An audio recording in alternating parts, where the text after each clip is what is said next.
बंदी छोड़ सतगुरु रामपाल जी भगवान की जय हो।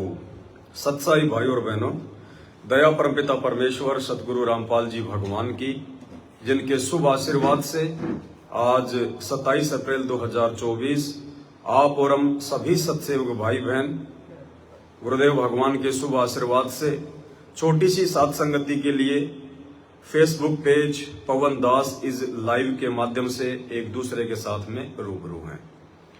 भाई और बहनों, मर्यादाओं को लेकर थोड़ी बहुत ज्ञान चर्चा गुरुदेव भगवान के आशीर्वाद से हम करने वाले हैं। और उससे पहले हम परमपिता परमेश्वर सतगुरु रामपाल जी भगवान की स्तुति करेंगे, उनका जयकारा लगाएंगे। बंदी छोड़ सतगुरु रामपाल जी भगवान की जय हो।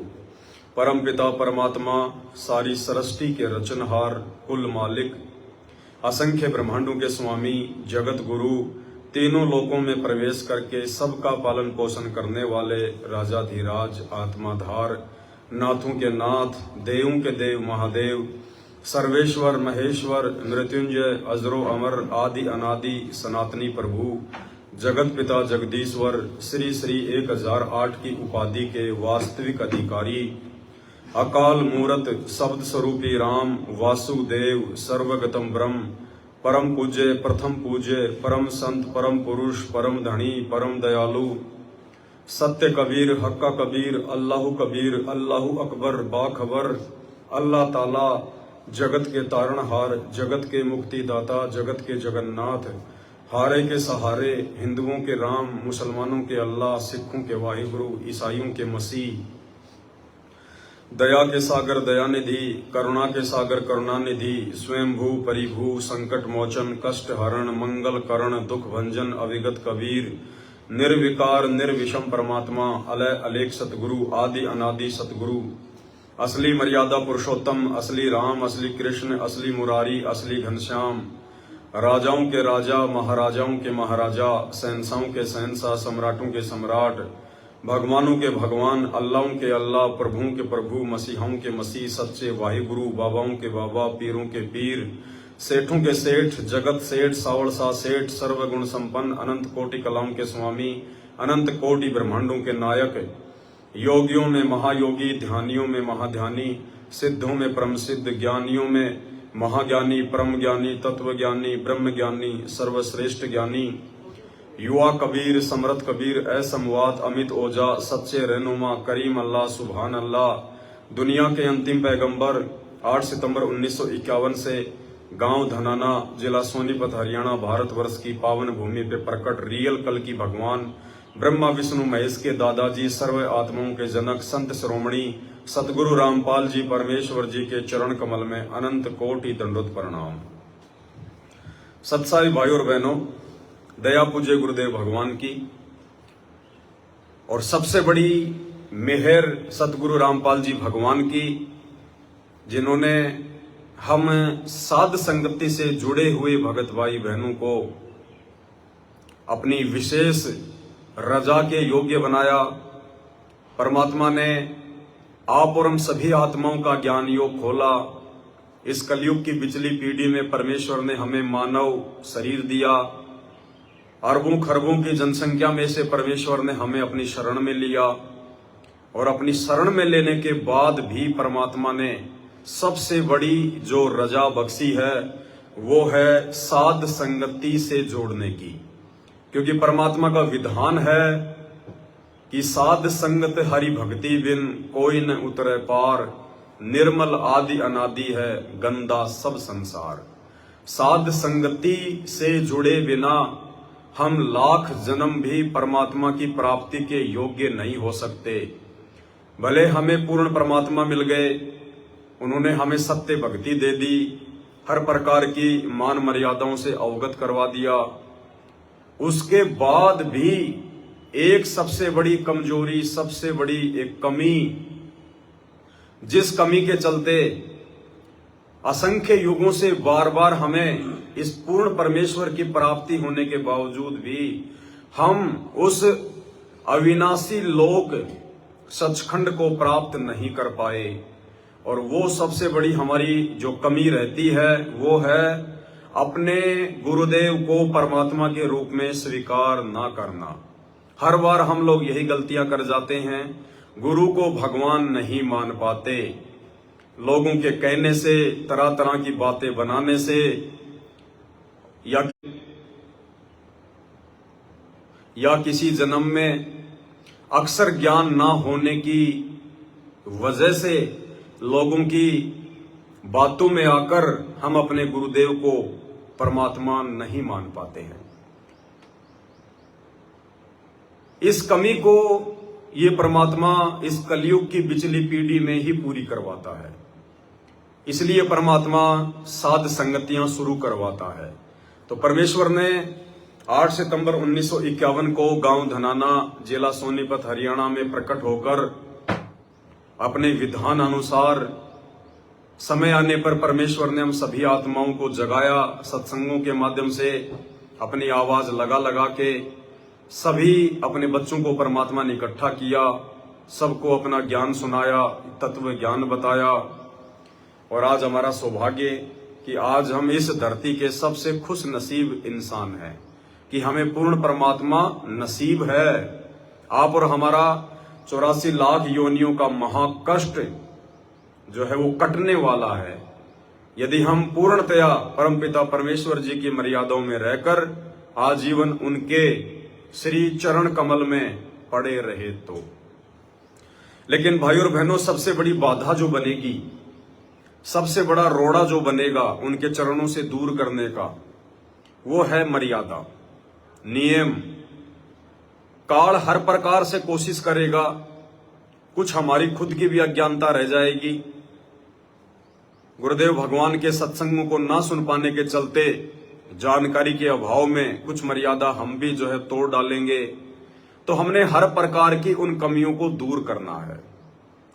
इस काल की सबसे बड़ी जो चाल है वो है हमारे को अपनी सूक्ष्म चाल के माध्यम से मर्यादाओं से दूर करना।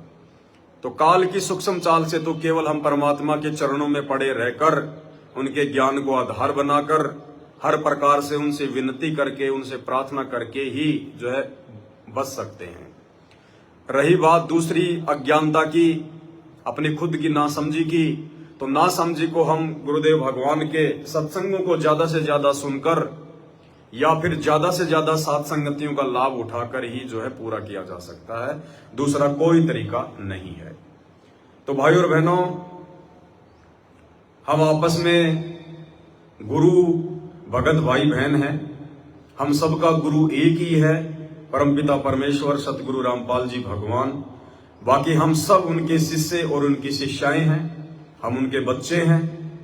और आप और हमारा एक जो है एक वो कर्तव्य बनता है, एक फर्ज बनता है कि हम जब भी मिलें, जहां भी जाएं, ज्यादा से ज्यादा हम परमपिता परमेश्वर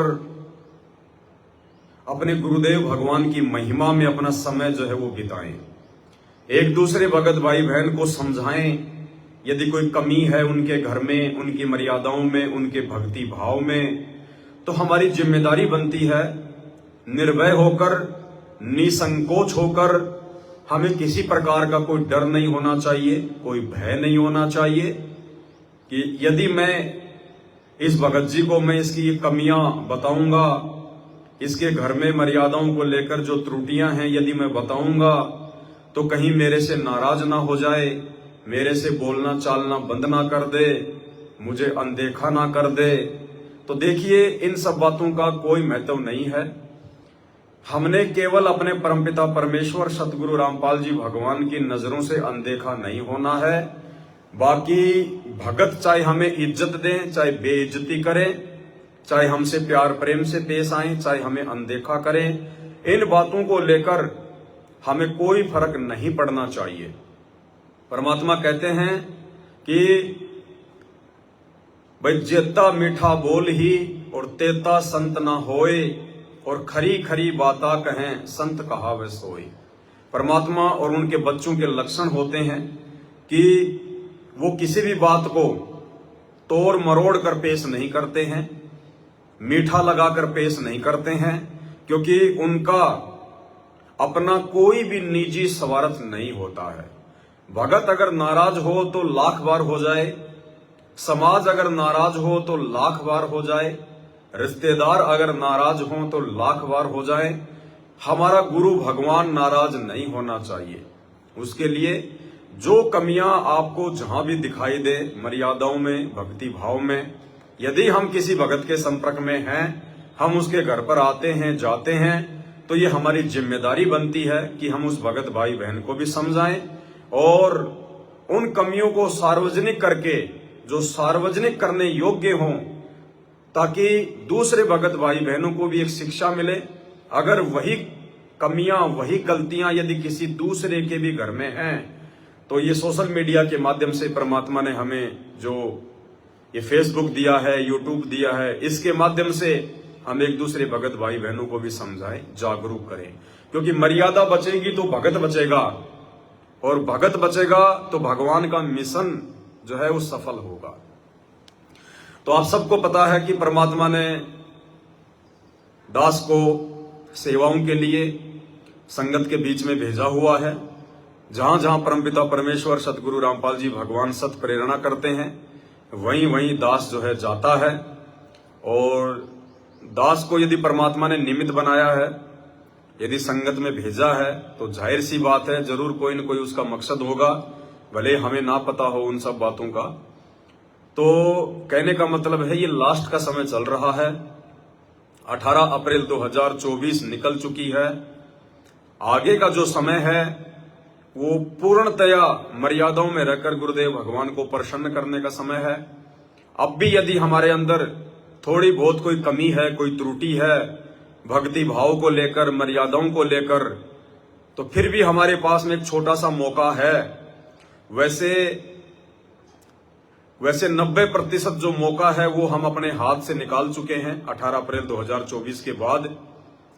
लेकिन थोड़ा बहुत जो मौका हमारे पास में बचा हुआ है, वो मौका परम पूज्य सतगुरु रामपाल जी भगवान के हिसार जेल से बाहर आने तक है।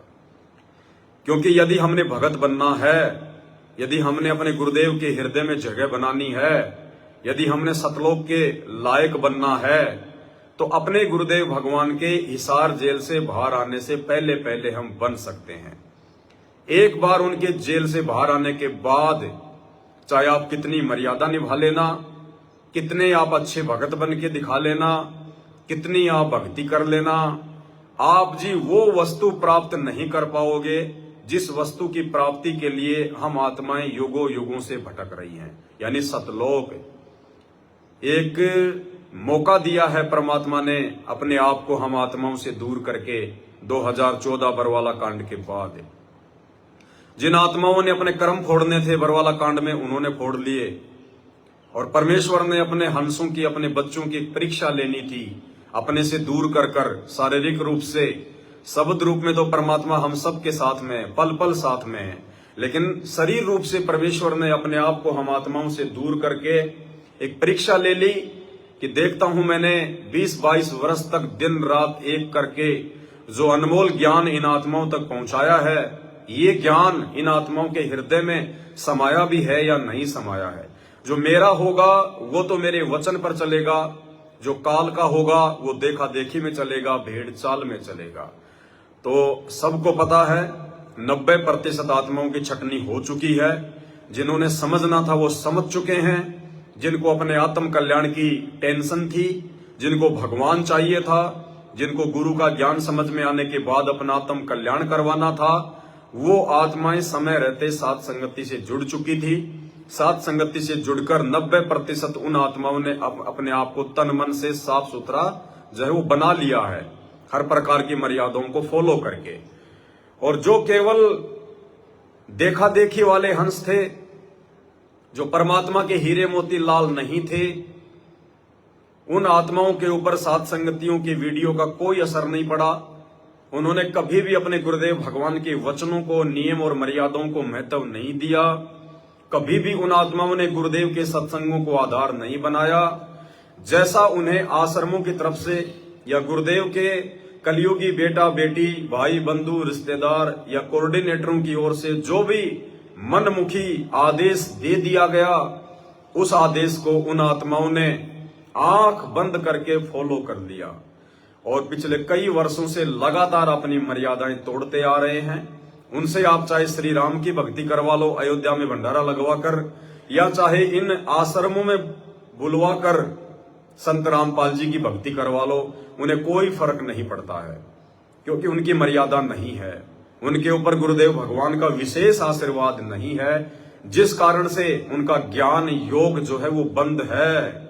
गरीब माया का रस पिया कर हो गए डामाडोल, और ऐसे सतगुरु हमें मिले ज्ञान योग दिया खोल। तो सतलोक आश्रमों से जुड़े हुए भाई बहन तो डामाडोल हो चुके हैं, कुछ तो माया में अंधे हो गए, माया में अंधे हो गए। ये कोऑर्डिनेटर गुरुदेव भगवान के बेटा बेटी, भाई बंधु रिश्तेदार और जो संगत उनके पीछे लगी हुई है, उनके ऊपर मर्यादा टूटने के चलते गुरुदेव भगवान का आशीर्वाद नहीं है, इसलिए वो समझ नहीं पा रहे क्या सही और क्या गलत है, हमें क्या करना चाहिए और क्या नहीं करना चाहिए। साध संगतियों की जानकारी उन तक जो है पहुंच नहीं पा रही है, यदि पहुंच गई तो उनको डरा दिया गया, धमका दिया गया। यदि आप जी जो है पवन दास के वीडियो देखोगे, साध संगति के वीडियो देखोगे, आपका नाम खंड हो जाएगा। ये भी उनकी बहुत बड़ी कमजोरी है, क्योंकि हमारे गुरुदेव भगवान तो कहते हैं कि कहे कबीर सोए जन मेरा, जो नीर खीर का करे निवेरा। यानी मेरा सच्चा भगत वही है जो दोनों तरफ की बातों को देखेगा, सुनेगा, उसके बाद वो निर्णय करेगा कि क्या मेरे गुरुदेव भगवान के वचनों के अनुसार है, क्या मेरे गुरुदेव भगवान के सत्संगों के अनुसार है। यदि सही लगेगा तो वो अपना लेगा, और यदि उसको गलत लगेगा तो उसका साथ छोड़ देगा। लेकिन संगत में इतनी बुद्धि इस काल भगवान ने मर्यादाओं के टूटने के चलते नहीं छोड़ी है। तो ये दया परमपिता परमेश्वर की हम साथ संगति से जुड़े हुए भाई बहनों के ऊपर है। गरीब माया का रस पिया कर हो गए डामाडोल। और सत्सेवकों के लिए क्या कहा परमात्मा ने कि ऐसा सतगुरु हम मिला ज्ञान योग दिया खोल। हम सत्सेवकों का परमात्मा ने ज्ञान योग खोल दिया। तो भाई और बहनों, कल मालिक ने दया बख्शी थी। कल दास उत्तर प्रदेश के आगरा शहर में था, अपने एक भगत भाई के जो है घर पे था। कल उन्होंने परमात्मा जी का बेड लगाया था। सभी भाई बहनों ने मिलकर परमात्मा जी से उस बेड के ऊपर विराजमान होने की, उस घर में विराजमान होने की विनती की थी, प्रार्थना की थी। कल परमेश्वर को भोग लगा और एक छोटी सी साध संगति की सत्प्रेरणा परमेश्वर ने की। तो दोपहर को हम लाइव भी आए थे 2:30 बजे, 1-1.5 घंटे परमात्मा ने ज्ञान चर्चा भी करवाई। उसके बाद हम आगे की यात्रा में निकल लिए। फिलहाल जो है हम कानपुर में हैं, एक बहन के घर पे रुके हुए हैं। छोटी सी साध संगति की परमात्मा ने सत्प्रेरणा की, लेकिन कुछ एक जो कमियां हैं वो दास को यहाँ पे जो है दिखाई दी। तो दास को परमपिता परमेश्वर जी ने प्रेरणा की कि वह लाइव आकर सभी को बताओ, ताकि छोटी से छोटी जो कमी है वो भी सभी भाई बहन मिलके जो है अपनी जो है दूर करें, अन्यथा आगे मौका नहीं मिलेगा।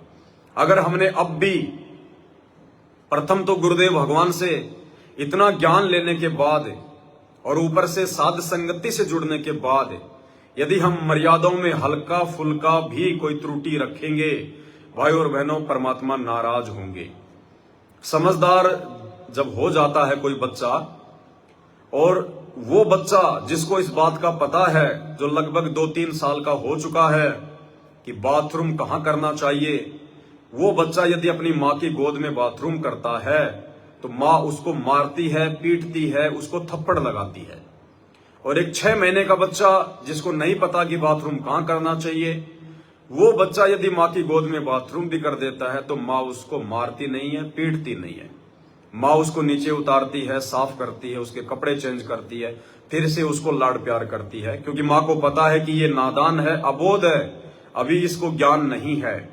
तो भाई और बहनों, साध संगति से जुड़ने के बाद हम परमात्मा के समझदार बच्चे हो चुके हैं। भले ही उम्र में हमारे से बहुत बड़े बड़े भगत हैं, 60-60, 80-80 साल के भगत हैं।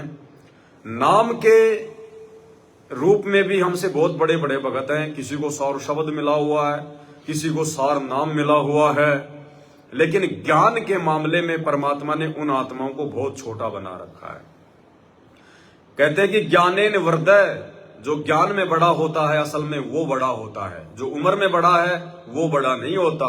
भले उसको सारनाम मिल गया, उसको सार शब्द मिल गया, भले उसकी उम्र 80 साल की है, भले 20 साल से उसने नाम ले रखा है, अगर वो आत्मा ज्ञान में कमजोर है तो भक्ति मार्ग में वो आत्मा बहुत छोटी है। और जो भगत परमात्मा का 2 साल से जुड़ा है लेकिन ज्ञान उसको समझ में आ गया, वो आत्मा भक्ति मार्ग में बड़ी है, क्योंकि भक्ति मार्ग में कोई भी सीनियर जूनियर नहीं चलता है। परमात्मा के मार्ग में सब उनके बच्चे हैं, सब एक समान हैं। तो कल दास यहाँ पे जो है कानपुर में आया अपनी एक गुरु बहन के जो है घर पे, और दोपहर का खाना हम लोग आगरा से खाकर निकले थे, कानपुर आ गए, बहन के हम घर पे आए, और आते ही फिर हमने परमेश्वर जी को जो है भंडारे का भोग लगाया, क्योंकि रात्रि के 8 के आसपास जो है वो बज चुके थे। तो सभी भाई बहनों ने मिलकर परमात्मा जी को भंडारे का भोग लगाया, सतगुरु रामपाल जी को छोटी भोग की आरती के साथ। 2, 4, 5 भगत जो दास के संपर्क में थे, दास ने उनको पहले ही बोल दिया था, वो भी बहन के घर पे जो है वो आ गए थे। और मालिक को भोग लगने के बाद में पता नहीं क्यों परमात्मा ने दास को एक प्रेरणा नहीं की, दास को भूख भी नहीं लगी, अंदर से कोई जो है इच्छा भी नहीं हुई कि दास जो है मतलब भंडारा करे। परमात्मा को भोग भी लग चुका था, फिर भी दास को अंदर से परमात्मा ने कोई प्रेरणा नहीं की।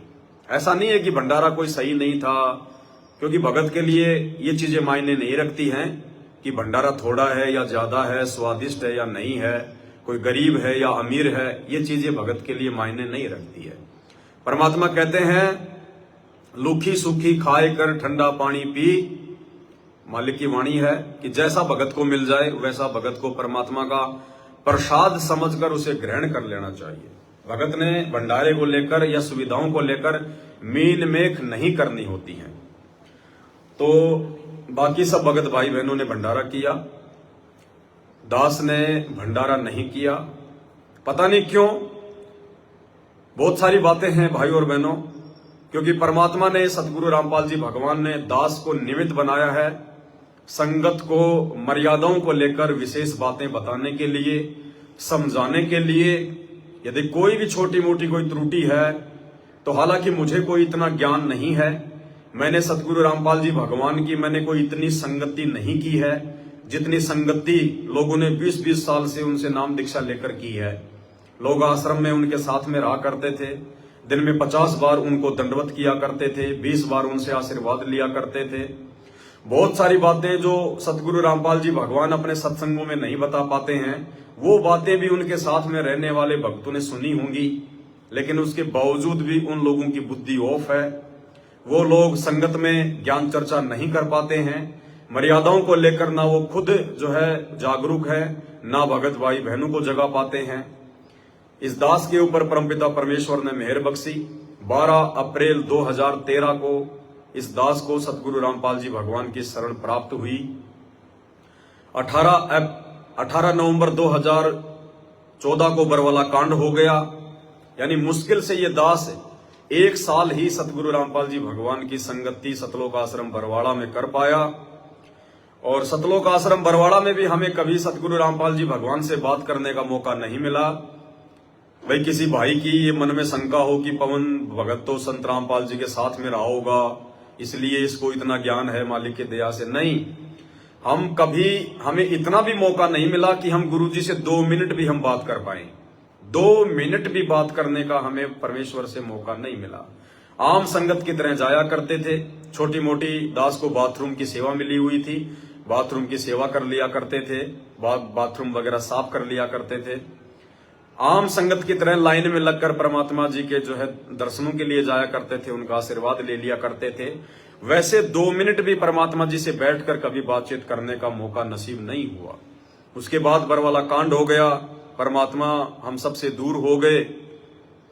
मालिक ने फिर न जाने कैसे कोई दया बख्शी, कोई पिछले जन्म का कोई कर्म था या वर्तमान की ऐसी कोई सेवा थी जिससे प्रसन्न होकर सतगुरु रामपाल जी भगवान ने दास को ये ज्ञान योग वाली जो है दया बख्शी। साथ संगति के लिए परमेश्वर ने दास को खड़ा किया, निमित्त बनाया।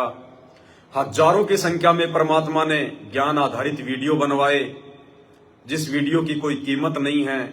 एक बॉलीवुड की फिल्म जिसमें बकवाद भरी होती है, झूठी कहानी, काल्पनिक पात्र, झूठी कहानियां, दिखावट, झूठ सांच, झूठे डायलॉग, भद्दापन, अश्लीलता, गंदे गाने, लोगों को साल भर लग जाती है।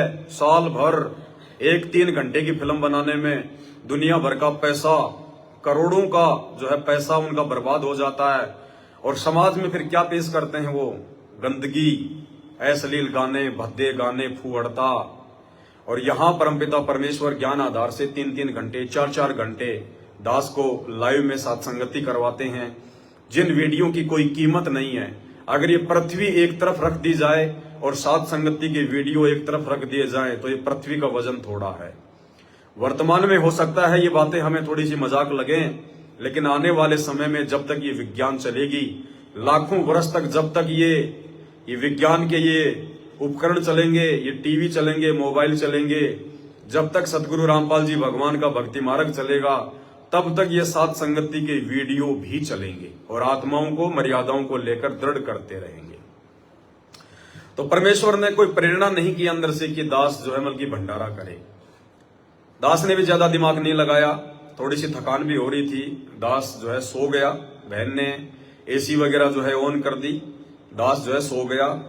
बाकी जो भगत भाई बहन थे उन्होंने अपना भंडारा किया और रात को परमात्मा के शब्द वो गाते रहे, परमात्मा के साथ संगति वो करते रहे। और सुबह फिर जब दास उठा तो जैसे दास उठा तो दास की नजर एक दीवार पे गई। बहन का जो है ये 2 मंजिल का मकान है, नीचे भी है और ऊपर भी है। ऊपर परमात्मा जी का दरबार लगा हुआ है, ऊपर ही दास जो है सो रहा था, ऊपर ही साथ संगति हो रही थी।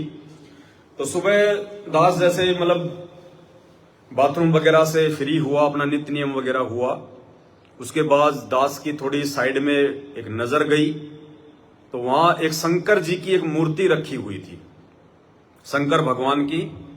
दास आपको दिखा देता है, ये मूर्ति है शंकर जी की, ये वहां पे ऊपर रखी हुई थी, ऊपर की साइड में। साथ में कुछ गुलदस्ते भी रखे हुए हैं, फूल भी हैं और छोटे बच्चों के या वैसे शो के लिए कुछ हाथी घोड़े वगैरह भी रखे हुए थे। तो दास ने जैसे ही मूर्ति देखी तो पूरा माजरा मेरे को समझ में आ गया।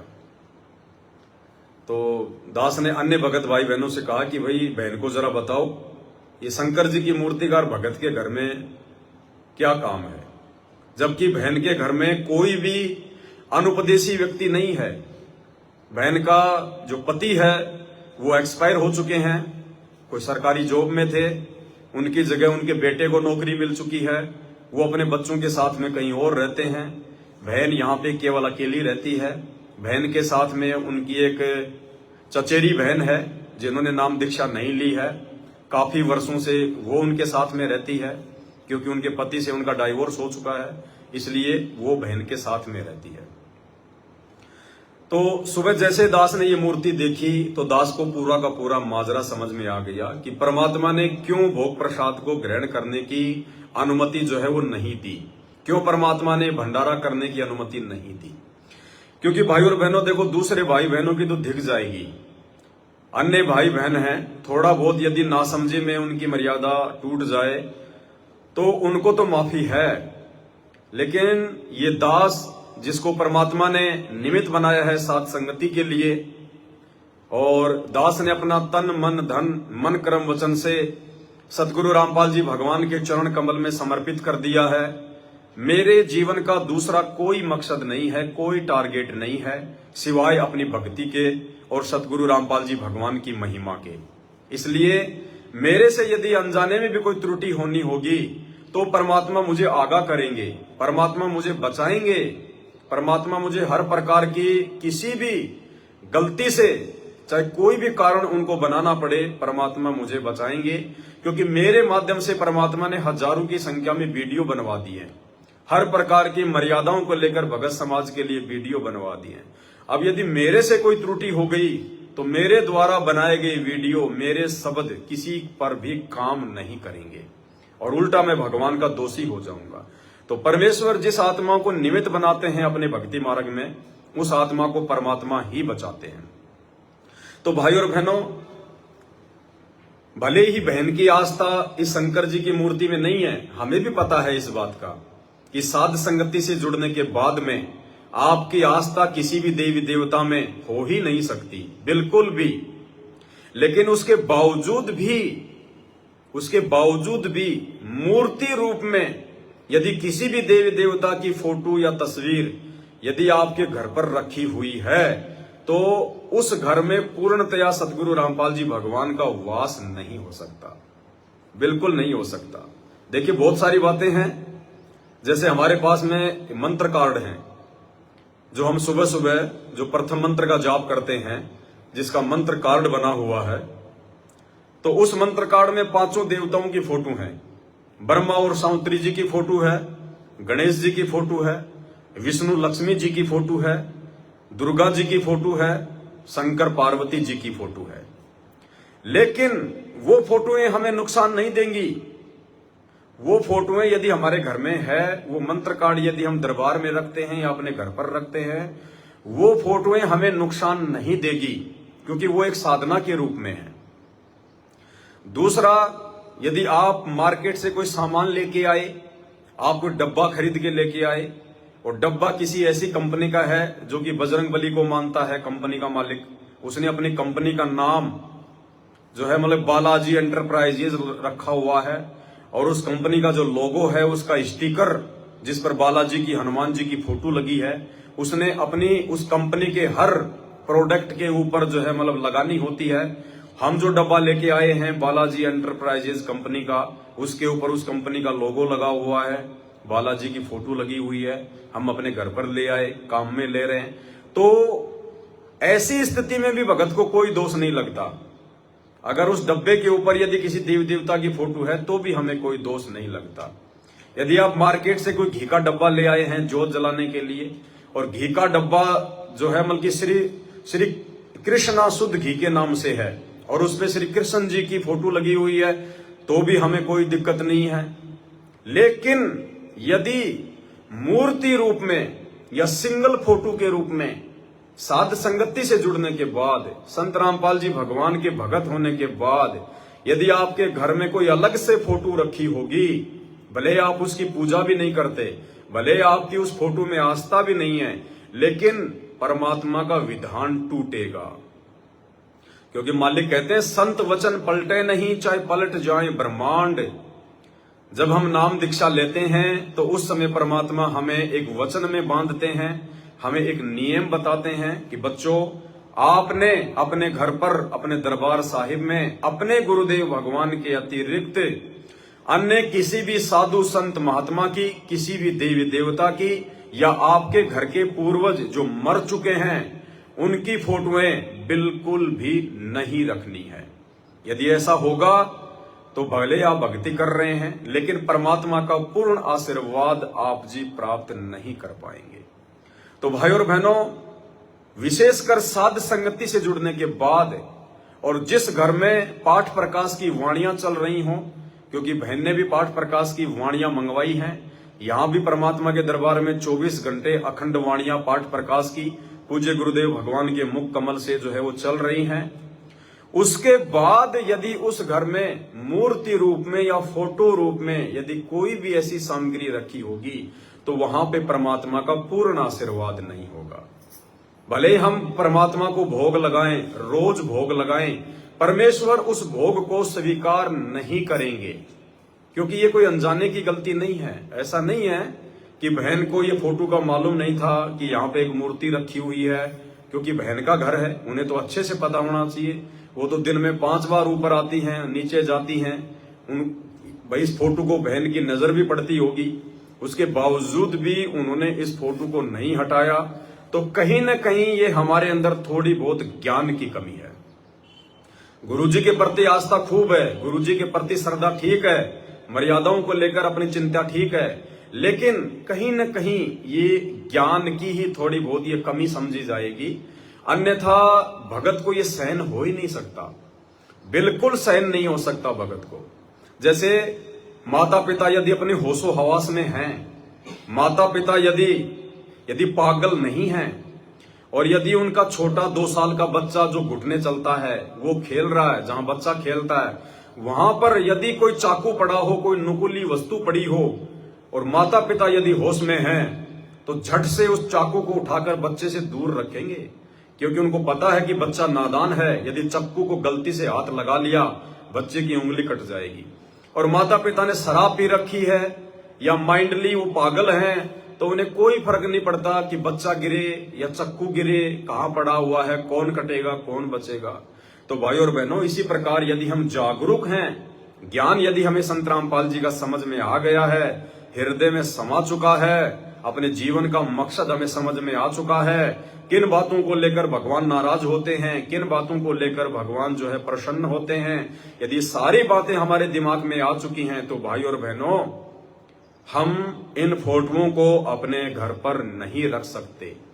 परमात्मा ने कह रखा है सहसम्मान, हमने फेंकना नहीं है इनको ऐसे। हालांकि इसमें कोई शंकर भगवान नहीं बैठा, कोई इस मूर्ति में कोई भगवान नहीं बैठा हुआ है। भाई परमात्मा कहते हैं कि पत्थर पूजे हरि मिले तो मैं पूजूं पहाड़, इससे तो चाकी भली जो पीस खाए संसार।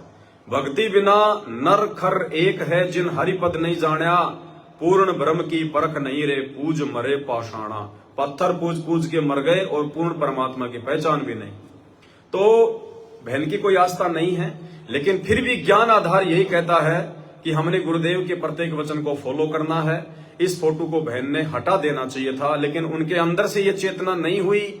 तो इसके भी बहुत सारे रीजन हो सकते हैं, क्योंकि हो सकता है परमात्मा ने दास को यहां भेजकर डायरेक्टली बहन को ये संदेशा देना था, और इस घटना के माध्यम से लाइव आकर हजारों भगत भाई बहनों तक भी हो सकता है जो है पूज्य गुरुदेव भगवान ने अपनी प्यारी संगत में भी एक वीडियो बनवाकर संदेश जो है भिजवाना था कि यदि कोई और भगत भाई बहन भी जाने अनजाने में इस प्रकार की कोई त्रुटि अपने घर पर कर रहे हैं तो वो भी अपनी त्रुटियों को ठीक कर लो, अन्यथा परमात्मा नाराज होंगे।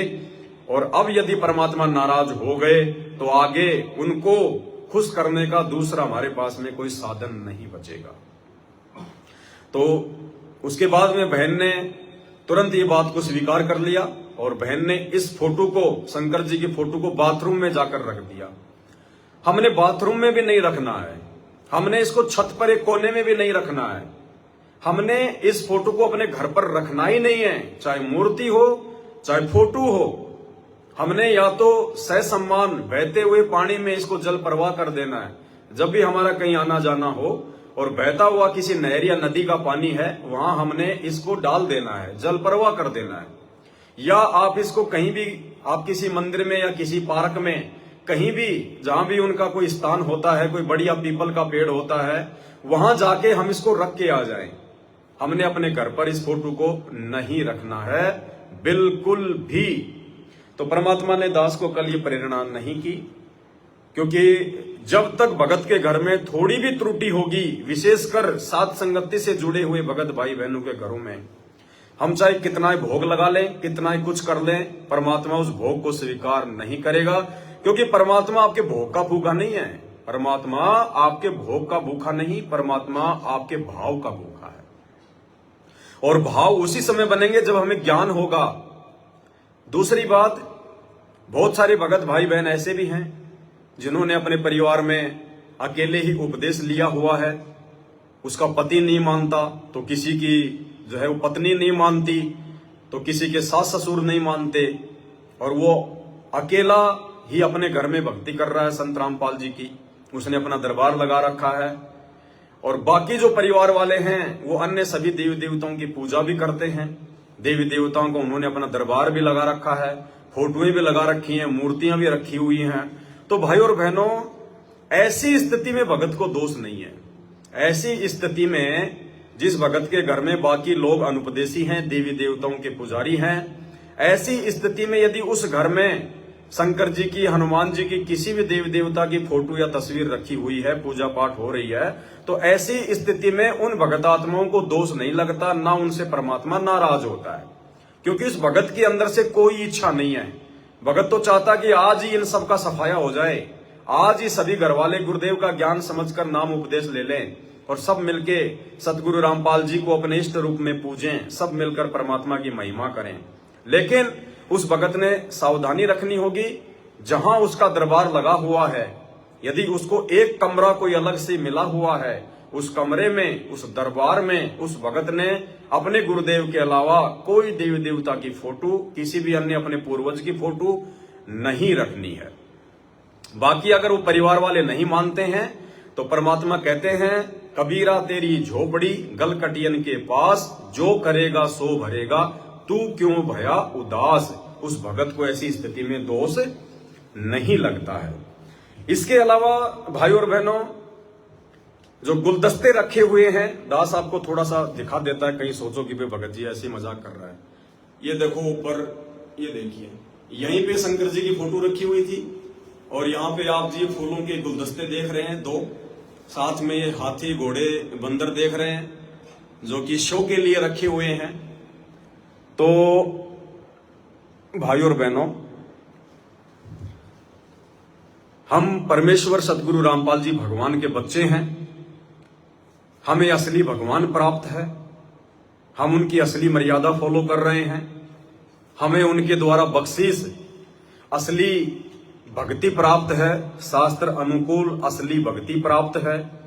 उन्होंने हमारे को असली भगत बना दिया है। अब नकली का हमारे घर में कोई स्थान नहीं होना चाहिए।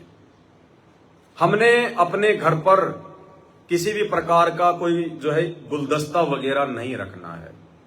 बहुत सारे लोग अपनी अलमारी में या जहां परमात्मा जी का दरबार लगा हुआ है वहां पर, या जैसे उनकी जो बैठक होती है बाहर, जो एक रूम होता है जिसमें कोई रिश्तेदार आके बैठता है, वहां पे कोई टेबल वगैरह लगी हुई है, वहां की जो अलमारी वगैरह हैं, जो खिड़कियां हैं, वहां पे शो के लिए, दिखावे के लिए, सुंदरता के लिए, डेकोरेशन के लिए गुलदस्ते रख देते हैं, फूल वगैरह रख देते हैं आर्टिफिशियल, हाथी घोड़े बंदर वगैरह जो है रख दिए जाते हैं।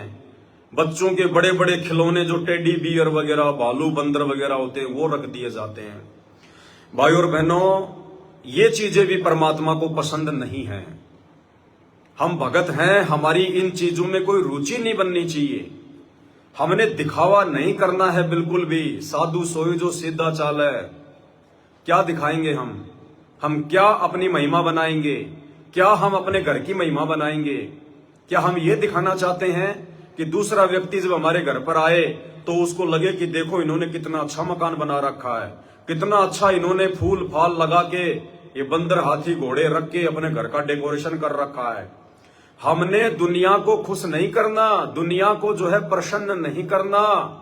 साधु सोई जो सीधा चाल है, हमने सीधे साधे तरीके से अपना जीवन यापन करना है। भगत की सुंदरता हार श्रृंगार से नहीं होती है, डेकोरेशन से नहीं होती है, हाथी घोड़े से नहीं होती है, फूल और गुलदस्ते से नहीं होती है। भगत की सुंदरता उसके विचारों से होती है, उसके अच्छे सुकर्मों से होती है। भगत यदि भक्ति करेगा, मर्यादा में रहेगा, तो उसकी सुंदरता होगी। आज आप मीराबाई को देख लीजिए, कब मीराबाई ने सोने चांदी के गहने पहने, कब मीराबाई ने महंगे महंगे वस्त्र पहने, कब मीराबाई ने डेकोरेशन किया, फूलों से अपना कमरा सजाया, अपना दरबार सजाया। आज वो मीराबाई सबके दिलों में बैठी हुई है, सम्मान रूप में, जो है आदर के रूप में। मीराबाई के समय में ना जाने कितने राजा महाराजा थे, कितने पैसे वाले लोग थे, आज उनको कोई नहीं जानता, वो मर गए। लेकिन मीराबाई को आज बालक बालक जानता है, बच्चा बच्चा जानता है। और परमात्मा कहते हैं जब तक सूरज चांद रहेगा परमात्मा के भक्तों का नाम रहेगा। तो ये सुंदरता, ये महिमा भाई और बहनों परमात्मा की भक्ति से, भगत के सादेपन से, भगत के सीधेपन से होगा। गुरुदेव भगवान की रजा होगी, मेहर होगी तो हमारी इज्जत होगी। हालांकि भगत को इज्जत की चिंता नहीं होती, भगत की कोई बेइज्जती करे चाहे भगत को कोई इज्जत दे, अगर कोई भगत को इज्जत दे रहा है तो भगत उस इज्जत के बलबूते पर फूलता नहीं है, अहंकार में नहीं आता, भगत को कोई घमंड नहीं होता। और भगत की यदि कोई बेइज्जती कर दे तो भगत नाराज नहीं होता, भगत मायूस नहीं होता, भगत उससे राग द्वेष नहीं करता। तो भाई और बहनों, हम तो केवल आप जियों से हाथ जोड़ के विनती कर सकते हैं, प्रार्थना कर सकते हैं। यदि अपना बेड़ा पार करवाना है, सतगुरु रामपाल जी भगवान को प्रसन्न करना है, अपनी भक्ति को सफल बनाना है, तो हर प्रकार के नकली क्रियाकलापों से हमने बिल्कुल दूर हटना पड़ेगा। बिल्कुल, अगर आपके घर में कोई भी फूलों का कोई गुलदस्ता, भले आपको किसी ने वो गिफ्ट में दिया है, भले बहुत ज्यादा महंगा है, आपके किसी विशेष दोस्त ने, आपकी कंपनी वालों ने आपको दिया है, भले उसमें आपकी कंपनी का लोगो लगा हुआ है, बेस्ट लेबर अवार्ड लिखा हुआ है, बेस्ट मैनेजर अवार्ड आपको दिया है, यदि ऐसी कोई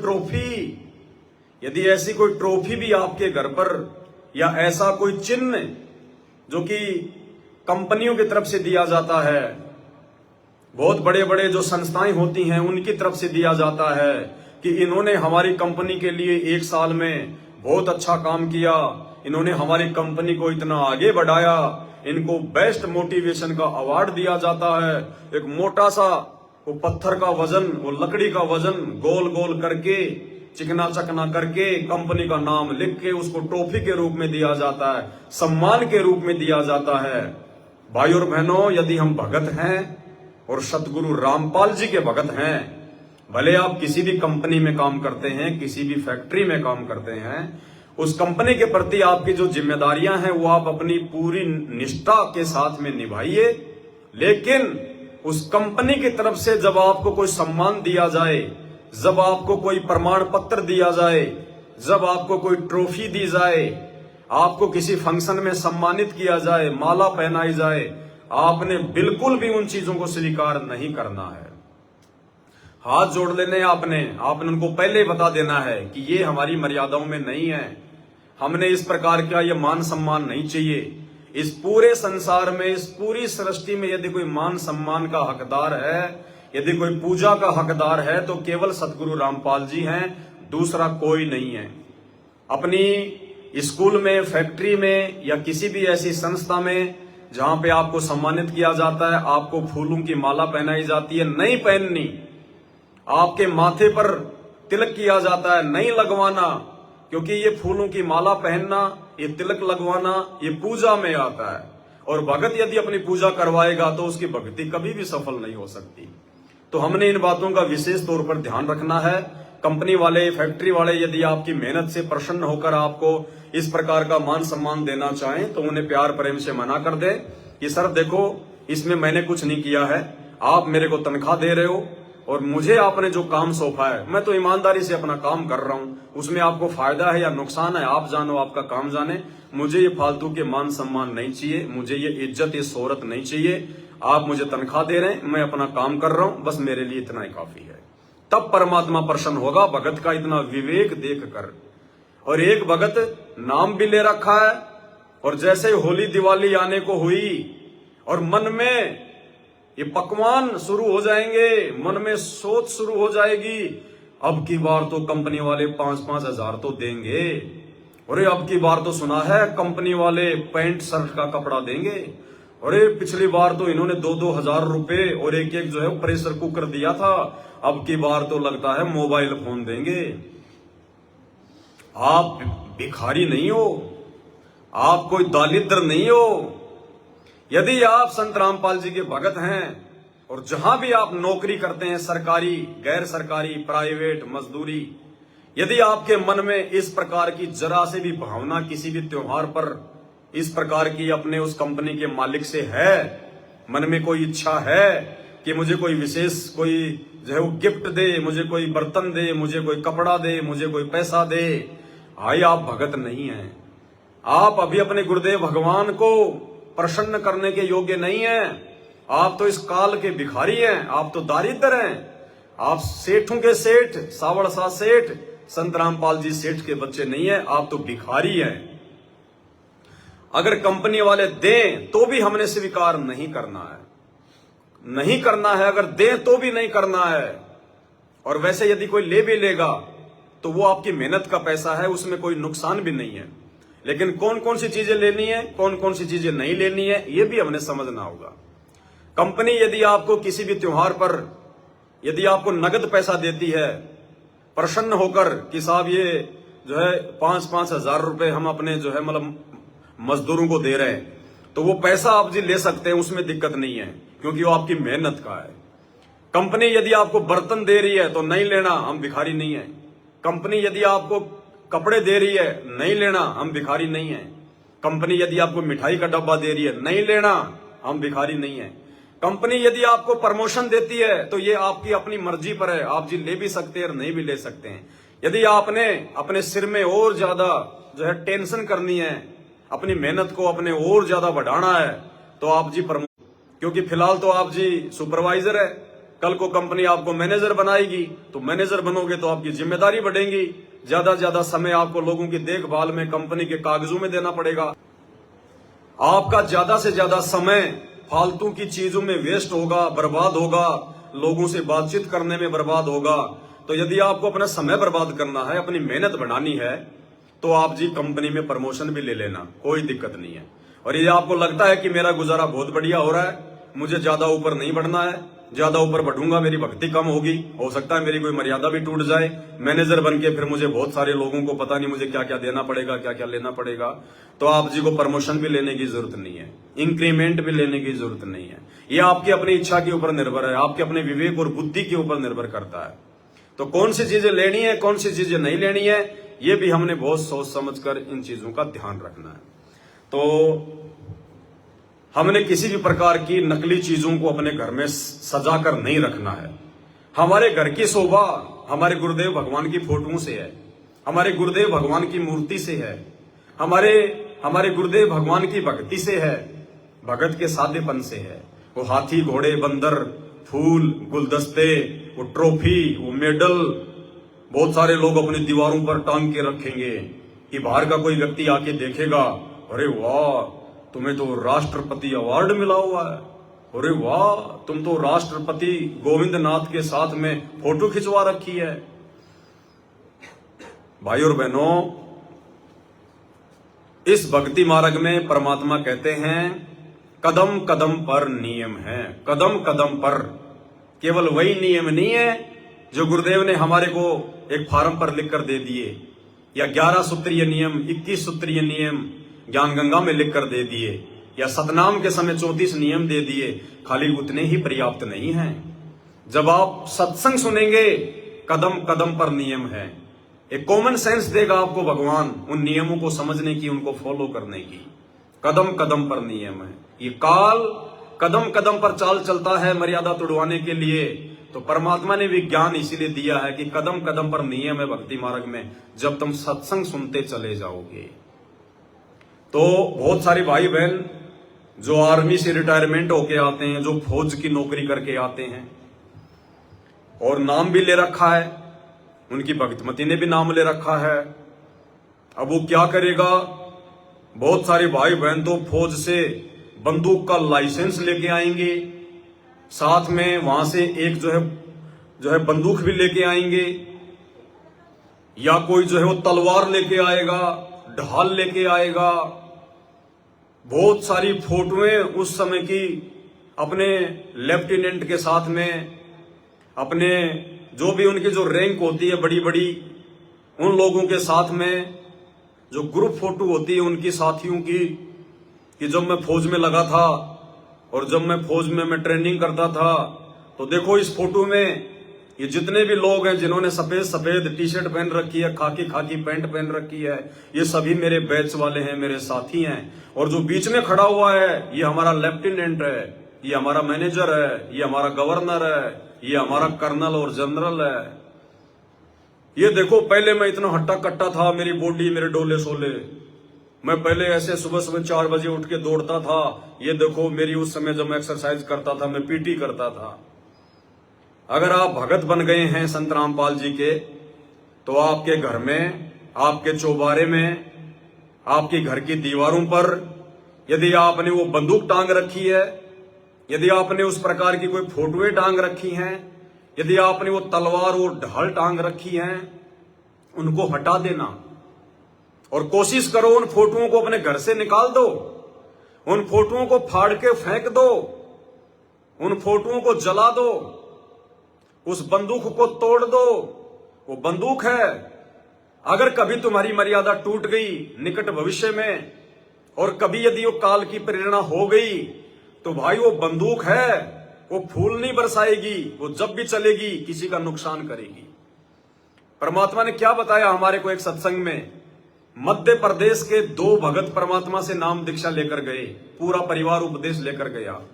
मध्य प्रदेश का राजपूत परिवार से थे, उनका इंटरव्यू परमात्मा ने उस परिवार को सामने खड़ा रख के दिलवाया।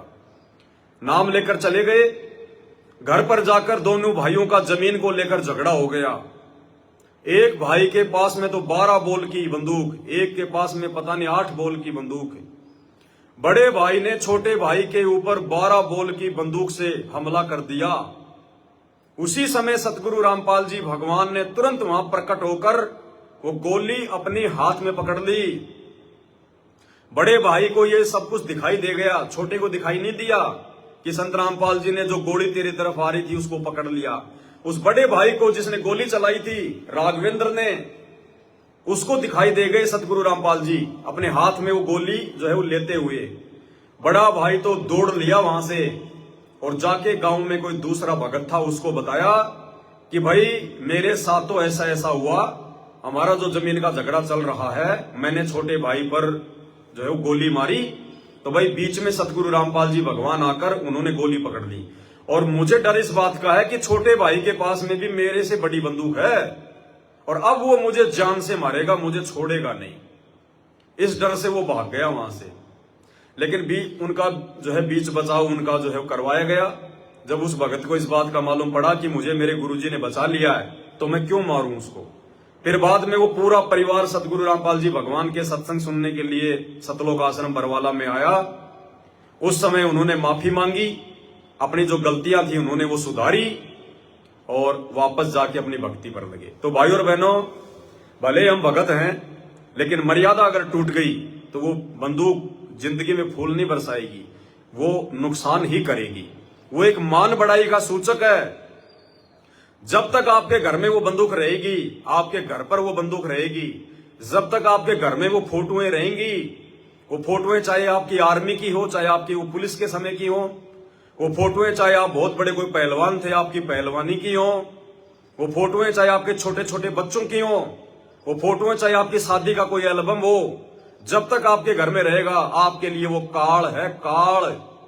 आपके शादी की डीवीडी सीडी है उसको भी तोड़ दो, नष्ट कर दो, फेंक दो।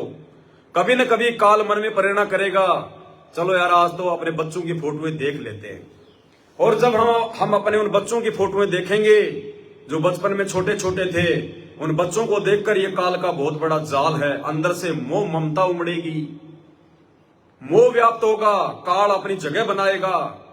जब भी हम उन फोटोओं को देखेंगे, जब हमारी शादी हुई थी, आज तो हमारी 80 साल की उम्र, 70 साल की उम्र, चेहरे पे झाइयां पड़ गई, शरीर का वजन आधा हो गया, खोपड़ी में सफेद बाल आ गए, आंखों से दिखाई नहीं देता। और जब हम अपनी वो फोटो देखेंगे ब्याह शादी वाली, वो सुंदर सुंदर आपको अपनी पत्नी दिखाई देगी, आप हट्टे कट्टे दिखाई देंगे, आपके रिश्तेदार जो मर चुके हैं बेवजह वो आपको याद आएंगे। ये देखो फूफा जी, अरे वो फूफा जी हरियाणा वाले जो मर गए 5 साल पहले, देखो ये रहे हैं। क्या मतलब है, बाढ़ में गया फूफा बन रहा है गधा और तू फूफे को याद कर रहा है। भगवान याद करना चाहिए भगत ने, उन मरे हुए को क्या याद करना परमात्मा ने, जो समय जो गुजर चुका है उसको क्या याद करना हमने। भगवान ने याद करने के लिए बहुत सारी चीजें हमें दे दी, स्मरण करने के लिए बहुत सारी चीजें दे दी हैं। बचपन में आप जी पहलवान थे, आपने बहुत सारे पुरस्कार जीते हुए हैं। आपकी फोटोएं जब आप जी अपने बुढ़ापे में वो फोटोएं देखोगे, ओहो ये देखो मैंने हरियाणा के नारनौल के महेंद्रगढ़ में चरखी दादरी में मैंने वहां जीता था, ये फलाने फलाने पहलवान को मैंने 2 मिनट में नीचे गिरा दिया। अब मेरा भाई वो काल तुझे नीचे गिरा रहा है, वो काल तुझे इन फोटों को दिखा दिखा के तेरे अंदर वही भावना फिर से अंदर लाकर तुझे नीचे गिरा रहा है, तेरी आत्मा को कमजोर बना रहा है, तेरे अंदर वही मान बढ़ाई वाले भाव लेके आ रहा है। तुझे दुख होगा कि देख मैं पहले कैसा पहलवान था, टी शर्ट भी बड़ी टाइट टाइट आती थी, मेरे बाजुएं फटने को हो जाती थी, अब देखो मेरे से पानी की बाल्टी भी नहीं उठाई जा रही। तो भाई साहब ये चीजें भक्ति मार्ग में नहीं चलती हैं। अपनी शादी का एल्बम, अपनी शादी की video recording, DVD CD cassette, बच्चों के बचपन की फोटो, शादी का एल्बम, आर्मी पुलिस के समय की फोटोएं, किसी ऑफिस की किसी फैक्ट्री की फोटोएं, पुरस्कार लेती हुई फोटोएं, देवी देवताओं की फोटोएं, भाई साहब आग लगा देना, आग। अगर ये संदेशा आपको प्राप्त हो चुका है और आप संत रामपाल जी के भगत हैं, वीडियो आपको देखने को मिल रहा है, आज ही उन फोटोओं को परमात्मा को दंडोत करके आग लगा देना, वरना ना जाने कल आपका सतलोक जाने का टाइम है, 2 घंटे पहले आपका पोता एल्बम लेके आ जाएगा, दादाजी देखो देखो फोटोएं, देखो देखो फोटोएं, बचपन में आप कैसे दिखाई देते थे।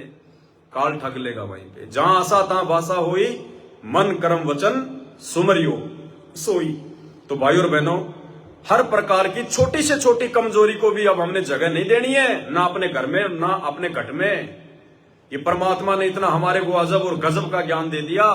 इस ज्ञान के बाद हमारी दृष्टि, हमारा तन मन से, हमारा जो समर्पण भाव, निष्ठा, लगन, ध्यान, सब कुछ भगवान की भक्ति में होना चाहिए। हमें अपने गुरुदेव भगवान की फोटोओं से प्रेम होना चाहिए। हमें गुरुदेव के उस जो है मतलब स्वरूप से जो है वो प्रेम होना चाहिए, ना कि उन बचपन की फोटोओं से, ना कि जवानी की फोटोओं से। तो इन बातों का भी हमने बहुत ज्यादा ध्यान रखना है, वरना भाई और बहनों बहुत बड़ा हम धोखा खा जाएंगे। दूसरी बात, बहन घर में अकेली रहती है, साथ में इनकी एक चचेरी बहन है वो रहती है, जिसने नाम उपदेश नहीं ले रखा है। अब जब हम घर पर आए तो बहन ने बताया कि ये मेरी मामी की है क्या? उन्होंने बताया कि ये मेरी मामी जी की लड़की है और ये बचपन से हमारे साथ में रहा करती थी। बाद में उसकी शादी हो गई, बाद में कोई भी कारण बना हो, ससुराल वालों से वो अलग रहने लगी और 10-15 साल से फिलहाल वो बहन के पास में ही जो है रह रही है। तो बहन तो बिल्कुल हर प्रकार से मालिक की दया है, ना कोई नाक में पहन रखा। बहन की तकरीबन 65-70 साल की उम्र होगी, 70 साल की उम्र है बहन की। बहन ने कोई भी हार श्रृंगार नहीं कर रखा, कोई भी गहना वगैरह नहीं पहन रखा, कोई नेल पॉलिश नहीं, कोई मेहंदी नहीं, कुछ नहीं। सफेद बाल हैं, ना कोई मेहंदी वगैरह, कुछ नहीं। लेकिन जो बहन थी इनकी, जो चचेरी, उनकी उम्र तकरीबन कोई 45-50 के आसपास होगी, 45 साल की उनकी उम्र है। तो दास ने देखा, क्योंकि नजर तो जाएगी, हमें तो बिल्कुल ऐसा लगता है जैसे कहां आ गए, क्योंकि अब हम जहां भी जाते हैं, क्योंकि हमारे घर का माहौल भी ऐसा है, बिल्कुल साफ सुथरा, ना कोई बाहर का व्यक्ति आना ना जाना, ना कोई फालतू का दिखावा ना पहनना। भगत के घर में भी जाते हैं तो वहां भी परमात्मा की दया है, वहां भी ऐसा कुछ नहीं होता। तो दास ने देखा कि बहन ने अपने दोनों पैर जो है मतलब लाल कर रखे हैं, मेहंदी वगैरह लगाती होंगी। पैरों के अंदर वो चुटकियां आती हैं, पैरों की अंगुली में पहनने की जो अंगूठी आती हैं, फिर हाथों में चूड़ियां पहन रखी हैं, और भी सोने चांदी के आइटम फटरम। और बिल्कुल हमने तो चूड़ियों की आवाज ही बरसों बाद सुनी है। कहने का मतलब ये है, इस पवन दास ने तो चूड़ियों की आवाज इस बहन के घर पे आके सुनी है, नहीं तो दास ने तो चूड़ियों की आवाज सुने हुए कोई जमल की जमाना बीत गया। क्योंकि रिश्तेदारों में जाते नहीं फालतू में हैं, अपने घर में ऐसा कोई आडंबर, कोई पाखंड है नहीं, और फालतू के लोगों के साथ हमारी कोई उठा बैठी नहीं है जगत में। ना कोई यार दोस्त है हमारे, ना कोई मित्र है मेरा तो मित्र एक ही है, मेरा गुरुदेव भगवान। तमेव माता च पिता तमेव, तमेव बंधु च सखा तमेव। ना फालतू के लोगों के साथ में कोई उठा बैठ है। किसी भगत भाई के घर पे जाते हैं तो वहां भी पूर्णतया जो अमल की मर्यादा मिलती है। तो दास को तो ये चूड़ियों की आवाज सुने हुए जमाना बीत गया। इस घर में आकर मैंने देखा तो पूछा तो पता चला कि भगत जी ऐसी ऐसी बात है। ये जो बहन है ये सत्संग भी सुन रही है, परमात्मा के तीनों समय की आरती भी करती है, मालिक का भोग भी लगाती है, सारा काम करती है। और लेकिन इसको पता नहीं, अभी ये नाम से नहीं जुड़ पा रही। हम इसको समझाते हैं, लेकिन जबरदस्ती का मार्ग नहीं है, इसलिए हम किसी के ऊपर जबरदस्ती नहीं कर सकते। तो दास को देखो, वही बात है, परमात्मा जिस आत्मा को निमित्त बनाता है मर्यादाओं के लिए, तो फिर परमात्मा ही उस आत्मा को जो है वो बचाता है। दास बार बार आप सभी भगत भाई बहनों को एक संदेशा देता है, क्योंकि आपकी शंकाएं आती हैं। आप में से एक भाई ने शंका जाहिर की थी आज से कुछ समय पहले कि भगत जी हम सभी लोग उपदेशी हैं, परमात्मा को भोग लगता है, घर पर भगवान का बेड लग चुका है, मालिक की अखंड वाणियां चल रही हैं, एक प्रकार से घर आश्रम बन गया। और यदि कभी कभार हमारे घर पर कोई अनउपदेशी बुआ बहन या बेटी आ जाती है जिन्होंने नाम दीक्षा नहीं ले रखी है, तो हम उनसे भोजन भंडारा बनवाएं या ना बनवाएं, उनके हाथ से बना हुआ भोजन का हम गुरुदेव भगवान को भोग लगाएं या ना लगाएं। तो दास साहब सभी को ज्ञान आधार से यही जवाब देता है कि 99% तो आप जिन्हें उस बहन को रसोई में एंट्री नहीं देनी है। जो बहन जगत में है, भले आपकी बुआ है, आपकी बेटी है, आपकी बहन है, अनुपदेशी है, नाम दीक्षा नहीं ले रखी है, यदि आपके घर पर आती है, इज्जत करो, प्यार से बोलो, अच्छा खिलाओ, चाहे 10 दिन रहे, चाहे 12 दिन रहे, कोई दिक्कत नहीं। लेकिन उसके विचार भक्ति के अनुसार नहीं है। भले वो कितनी अच्छी आत्मा है, उसके विचार भी अच्छे हैं, लेकिन आध्यात्मिक विचार उसके अच्छे नहीं है। उस आत्मा के ऊपर 3 लोक का भार रखा हुआ, 3 लोक के पाप कर्म उसके ऊपर रखे हुए हैं। जो आत्मा संत रामपाल जी से संकल्प लेकर या नाम दीक्षा लेकर जब तक नहीं जुड़ती है, तो ऐसे आत्माओं को आप जी अपनी रसोई में एंट्री ना दें। उनके हाथ से बना हुआ कोई भी खाना पीना ना खाएं, ना भगवान को भोग लगाएं, ना वो खाना भगवान को जो है स्वीकार्य होगा, और ना ही वो खाना आपके अंदर कोई अच्छे विचार उत्पन्न करेगा। हम भगत हैं, हम जब भी खाना बनाएंगे, कोई सेवा करेंगे, हमारे अंदर भक्ति वाले विचार चलेंगे। कोई गुरु जी की याद आएगी, कहीं जो है गुरु जी का कोई सत्संग चल रहा तो हमारा ध्यान गुरुदेव के सत्संग में होगा, या वैसे ही मनी मन में या अपने होठों से हम परमात्मा का कोई शब्द गा रहे होंगे, या मोबाइल पे किसी भगत भाई बहन से बात कर रहे होंगे, या वैसे भी हम कोई काम कर रहे हैं, खाना बना रहे हैं, तो अपने गुरुदेव का या उनके सत्संगों का, या जैसे भी हम उनके संपर्क में थे, उनकी संगति में थे, वो यादें ही हमारे अंदर आएंगी। यानी परमात्मा से संबंधित, भक्ति भाव से संबंधित बातें ही हमारे इर्द गिर्द रहेंगी, जो हमारे लिए फायदेमंद है। अब जगत वाली कोई बहन बेटी है, उसको तो 100 प्रकार की टेंशन है। वो भले आपके घर पे आकर हंस हंस के बात कर रही है, लेकिन अंदर पता नहीं क्या चल रहा है उसके, पता नहीं कौन कौन से कुविचार चल रहे हैं, क्या क्या बातें चल रही हैं, क्योंकि वो तो जगत में रहती है, जगत वालों के साथ में संपर्क है, रिश्तेदारों के साथ में संपर्क है, उल्टी सीधी बातें। क्या पता वो अपने पति के विषय में सोच रही है, क्या पता वो विषय वासना के विषय में सोच रही है, क्या पता उसके कौन से गंदे विचार आ रहे हैं दिमाग में, क्या पता उसको ऐसा कोई दुख हो, कोई परेशानी हो, उसका बेटा मर गया हो थोड़े दिन पहले, किसी का एक्सीडेंट हो गया हो, उसको टेंशन हो रही है, उस चिंता में खाना भी बना रही है, वो टेंशन भी उसके दिमाग में सोच भी रही है। तो परमात्मा कहते हैं एक तरफ तो वो खाना बना रही है, दूसरी तरफ उसके दिमाग में टेंशन चल रही है। वो टेंशन, वो सोच, वो कुविचार उस भोजन भंडारे में ऑटोमेटिक आएंगे। और परमात्मा कहते हैं जैसा खाओगे अन्न वैसा होगा मन, और जैसा पियोगे पानी वैसी होगी वाणी, जैसा होगा आहार वैसे ही होंगे भगत के विचार। और एक सत्संग के माध्यम से परमात्मा ने हमें समझाया भी है। दास आपको एक छोटा सा सत्संग परमात्मा का, ऐसे किसी अनुपदेशी बहन बेटी के हाथ से पकाए हुआ भोजन खाने के बाद में उस भगत के अंदर रात्रि में जब वो सोया तो क्या कुविचार उत्पन्न हुए, उस भगत को विचलित कर दिया उन विचारों ने, उस अनुपदेशी बहन बेटी के हाथ से पकाया हुआ भोजन जो है वो खाने के बाद। तो परमात्मा ने ऐसा ही जिक्र किया कि दो भगत थे, 2 साधु थे, वो अपने किसी शिष्या के घर पे चले गए। जैसे हम लोग यहाँ पे आ गए अपनी गुरु बहनों के पास में, अपने गुरु भाइयों के पास में, तो कोई साधु था, वो अपने जो है मतलब भगत के पास चला गया, शिष्या के पास, साथ में उसके एक साधु और था, वो दोनों चले गए। रात्रि में उन्होंने खाना खाया तो जो एक साधु था उसके मन में रात्रि में उसको सौपन आया, और सौपन में उसको ऐसा लगा जैसे उसकी बेटी मर गई, उसकी बेटी विधवा हो गई, बहुत ज्यादा वो टेंशन में रोने लग गया। सुबह उठा तो उसको आध्यात्मिक ज्ञान था, उसने पूछा उस भगत से कि भाई रात्रि में खाना किसने बनाया था, जरा ये मालूम करना।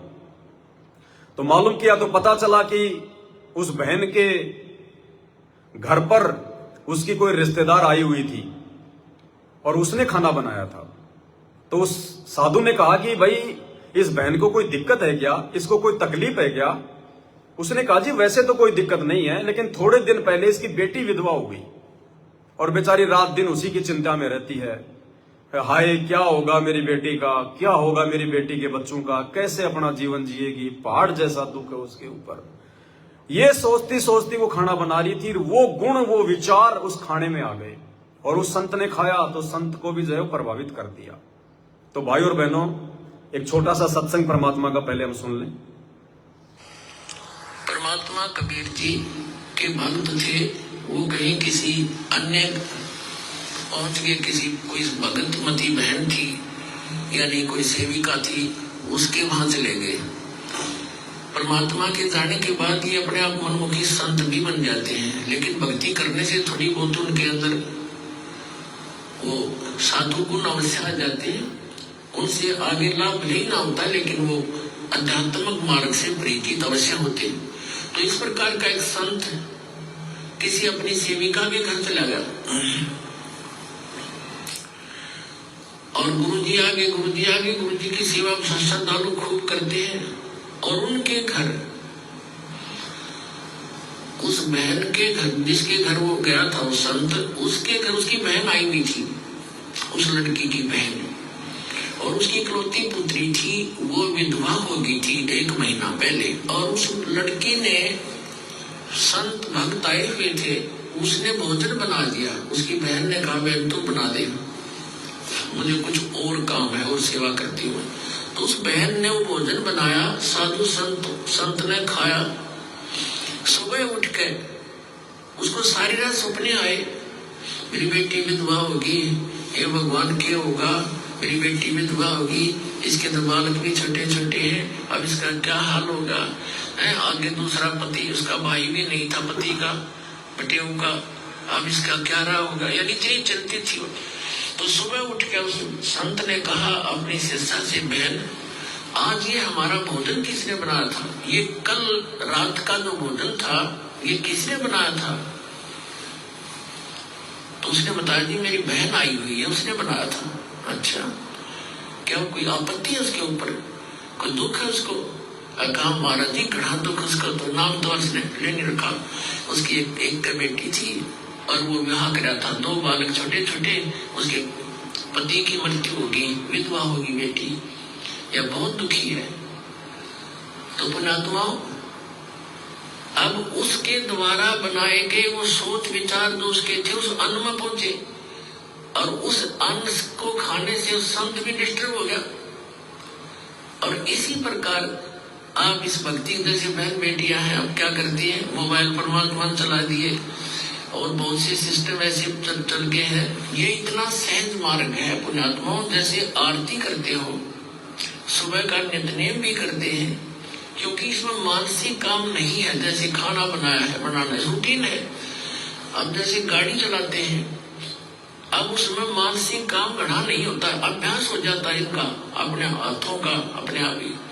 तो उसमें भगवान की भक्ति, जैसे आरती लगा दी, आरती भी करता रहे और काम भी करता रहे। जैसे बहन आरती करती है या मंत्र करते करते नाम रोटी बना रहे हैं, मंत्र करने लगे, तो उनका असर उस अन्न में भी होगा और खाने वाले को भी वो अनुकूल करेगा, उसमें उसका लाभ देगा। तो इसी प्रकार ये साधना ऐसी है, इससे पूरे विश्व का कल्याण हो जाएगा। तो भाई और बहनों, हमें परमात्मा ने हर प्रकार की मर्यादाओं को लेकर कैसे सावधानी रखनी है, कहां कहां सावधानी रखनी है, अपने सत्संगों के माध्यम से सब कुछ पूर्व में जो है क्लियर किया हुआ है। हम नहीं समझ पाए, हमारी बुद्धि इतना काम नहीं की, इसलिए परमात्मा ने 7 संगतियां रखवाई, हजारों वीडियो परमात्मा ने बनवा दिए। ये गुरुदेव का वीडियो दास आज आपको पहली बार नहीं दिखा रहा है, कई बार दिखा चुका है, बहुत सारे हजारों वीडियो बन चुके हैं। तो उस बहन के विचार उस भोजन में आ गए और संतों को जो है प्रभावित कर दिया। तो इसी प्रकार परमात्मा ने अब इस वीडियो में हमारे को एक जानकारी दी गुरुदेव ने कि परमात्मा के जाने के बाद कुछ भगत जो होते हैं वो मनमुखी हो जाते हैं, लेकिन परमात्मा से प्राप्त भक्ति के आधार से कुछ उनके अंदर चेतना होती है, जिसके कारण उस भगत को मालूम पड़ गया रात्रि में सौपन के माध्यम से कि मैंने जो भोजन खाया है वो क्या था, खाना चाहिए था नहीं खाना चाहिए था। तो देखो पुण्यात्माओं, परमात्मा की दया, उन साधु संतों को तो भोजन खाने के बाद में मालूम पड़ा और दास को परमपिता परमेश्वर सतगुरु रामपाल जी भगवान ने भोजन खाने ही नहीं दिया। दास को परमात्मा ने पहले आभास करवा दिया, घर में एंट्री होते ही परमात्मा ने दास को प्रेरणा कर दी मालिक ने जो है मतलब कि दया बख्शी, कुछ परिस्थितियां भगवान ने ऐसी बना दी, दास को परमात्मा ने वो भोजन खाने नहीं दिया, क्योंकि असल में उस भोजन का भगवान को भोग लगा ही नहीं। भले हम सब ने मिलकर आरती कर दी, लेकिन फिर भी परमात्मा के विधान अनुसार उस भोजन का भगवान को भोग नहीं लगा। और भगवान जिस भोजन को स्वीकार नहीं करते, भोग नहीं लगाते, उस भोजन को खाना हमारे लिए जो है पाप खाने के बराबर है। गीता जी में ऐसा स्पष्ट लिखा हुआ है। जैसे हम आए बहन के घर पे, तो बहन ने जो है मतलब जलराम पकड़ा दिया और एक ट्रे, उस ट्रे में 2 प्लेट थी। एक प्लेट में तो आगरा के पेठे थे और दूसरी ट्रे में कुछ जैसे मतलब की बर्फी वगैरह जो बनाते हैं। तो हमारी तो आदत है, हम बाहर का खाना खाते नहीं बिल्कुल भी, चाहे कोई सलाह जीती क्यों ना लेके आ जाए। नहीं खाना तो नहीं खाना, परमात्मा ने बंद करवा दिया तो करवा दिया। तभी हमारे इन तीनों गुणों के ऊपर यह कंट्रोल होगा, नहीं तो नहीं होगा। तो वो तो हमने बिल्कुल मना कर दिया सभी भगत भाई बहनों ने कि भाई ये बाहर का खाना तो देखो बहन हम नहीं खाते, आगरा के पेठे वगैरह। क्योंकि आगरा में हमारे एक भगत भाई की खुद की आगरा के पेठे की दुकान है। अब उनके घर पे जाते हैं तो वहां भी हम आगरा के पेठे नहीं खाते, और उस भाई की खुद की दुकान है पेठे की। पहले वो कोऑर्डिनेटर था, वो बाद में साथ संगति समझ में आ गई, वो कोऑर्डिनेटर के जो है पद को उसने जो है ठोकर मार दी, हट गया उस मैनेजमेंट से, बैठ के अपनी भक्ति कर रहा है। उस भाई की खुद की आगरा के पेठे की दुकान है, वो खुद भी आगरा के पेठे नहीं खाता, अपनी दुकान से वो पेठे नहीं खाता, केवल लोगों को बेचता है, खुद अपना सादा भोजन ही करता है। इतनी सावधानी हमने रखनी है। तो दास ने कहा कि बहन ये आगरा के पेठे तो हम खाएंगे नहीं, क्योंकि ये आपने अपने घर पे तो बनाए नहीं होंगे, ये तो आप बाहर से लाए होंगे। बोले हाँ। तो मुझको ये तो हम खाएंगे नहीं। तो बहन ने कहा कि ये जो बर्फी है ये हमने अपने घर पे बनाई है। तो 2 मिनट तो दास ने विचार किया, लेकिन फिर दास ने सोचा कि चलो भाई ठीक है, घर पे बनी हुई है। अब बहन ने अकेली तो बनाई नहीं होंगी, इनकी जो ये चचेरी बहन है इनका भी इनमें सहयोग होगा। फिर भी दास ने थोड़ा मान सम्मान के हिसाब से मतलब जो है 2-2 पीस हम सब ने उसमें ले लिए। और भाई और बहनों वो 2 पीस दास ने क्या खाए, पूरी रात मेरे को जाड़ा चढ़ गया। ये सब तो बढ़िया सोए, बढ़िया इन्होंने भजन गाए परमात्मा के, और मैं जो है वो चादर ओढ़ के सो गया। पूरी रात मेरा शरीर टूटने को हो रहा था, शरीर टूटने को हो रहा था पूरा। मतलब इस पवन दास को जरा सी भी गलती बहुत भारी पड़ेगी, जरा सी गलती भी यदि इस पवन दास ने की, क्योंकि मुझे परमात्मा ने उस समय संकेत किया था कि ये जो ये बर्फी है ये भाई अकेली तेरी गुरु बहन ने तो नहीं बनाई होंगी, इसके साथ में इसकी जो मौसी की जो रहती है जो लड़की, उसने भाई उसका भी तो इसमें कोई सहयोग होगा। लेकिन फिर भी दास ने परमात्मा के उस आदेश को अनदेखा कर दिया। देखो परमात्मा केवल आपको जो है कि प्रेरणा करेगा, आपके सामने खड़ा होकर नहीं कहेगा कि ये सही है गलत है। भक्ति की जो प्रेरणा होती है वो परमात्मा का आदेश होता है, और उसको फॉलो ना करना परमात्मा के आदेश को तोड़ना है। तो दास के अंदर ये विचार आ गए थे कि तुझे नहीं खाना चाहिए। फिर भी दास ने 1 पीस खा लिया, और 1 पीस क्या खाया, पूरी रात जो है वो चद्दर ओढ़ के सोता रहा। सुबह की आरती भी 6:30 बजे हुई है, जबकि 5 बजे करते हैं उठ के। मतलब इतना जो है कि प्रभावित हो गए अनुपदेशी व्यक्तियों के बनाए गए भोजन को खाने से, इतना प्रभावित हो गए। अब सुबह उठ के जब परमात्मा को दंडवत किया, माफी मांगी, अब जाके शरीर में आराम है। उसके बाद सभी ने परमात्मा जी को भोग लगाया, सुबह हलवे का लगाया, केले राम का भोग लगाया, मेवे का भोग लगाया। दास ने अभी तक वो भोग स्वीकार नहीं किया है। अगर हमारी खुद की जो गुरु बहन है, अगर वो खुद अपने हाथ से बनाएगी, या हमारे जो भगत भाई बहन आए हुए हैं यदि वो भोजन भंडारा बनाएंगे, वो फिर हम भगवान को भोग लगाएंगे, तब दास भोजन पानी जो है वो ग्रहण करेगा। और मुझे कोई भूख भी नहीं लग रही, ये भी देखो मालिक की दया। हमने कल खाना खाया था 12 बजे, दिन के 12 बजने वाले हैं, एहसास भी नहीं हो रहा कि भूख लग रही है बिल्कुल भी। ये भी मालिक की दया, नहीं तो काल प्रेरणा से भूख के चलते आदमी खा लेता कुछ न कुछ, लेकिन बिल्कुल ही भूख नहीं है, इच्छा ही नहीं है पानी का गिलास पीने की भी। ये भी मालिक की दया। तो अब मिलके सभी भाई बहन भंडारा बनाएंगे, भगवान को भोग लगेगा, उसके बाद में मालिक ने चाहा तो कुछ खाएंगे पिएंगे।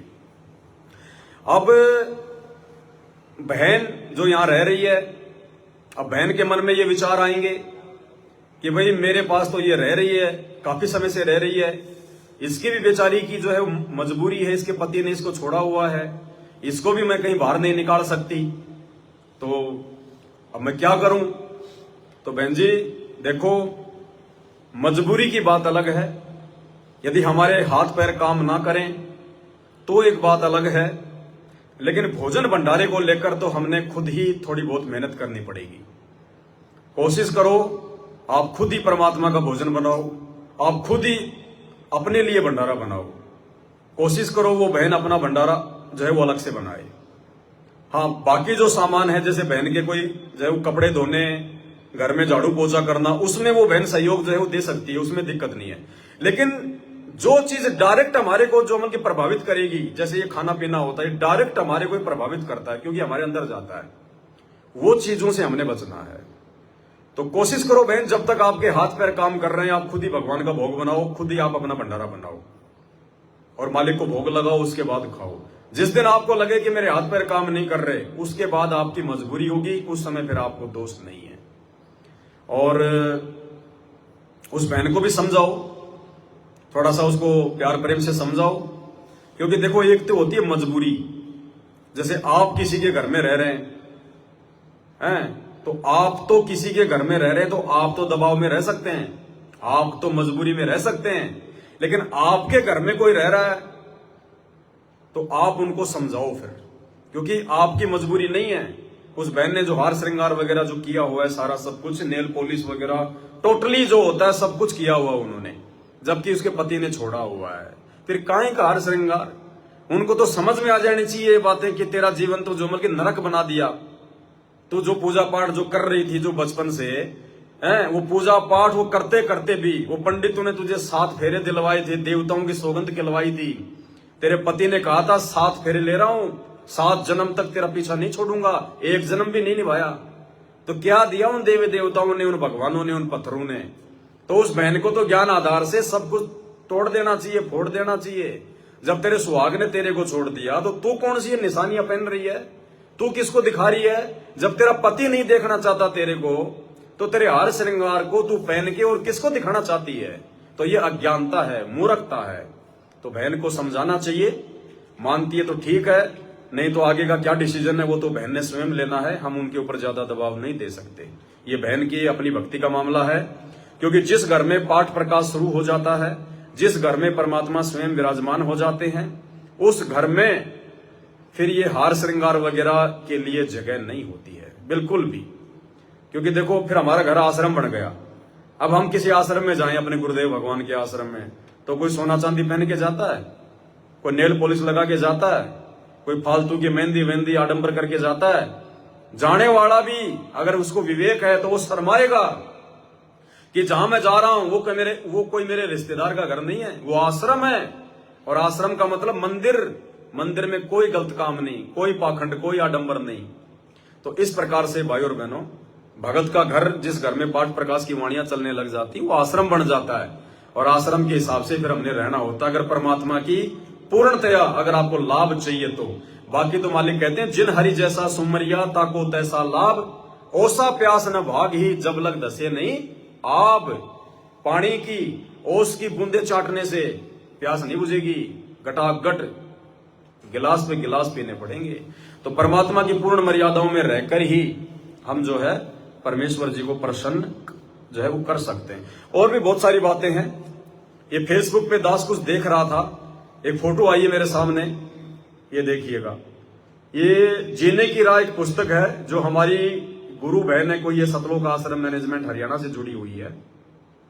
ये किसी को ज्ञान गंगा पुस्तक दे रही है। भाई और बहनों, आप इस फोटो को ध्यान से देखिएगा, ध्यान से देख लो आप इसको।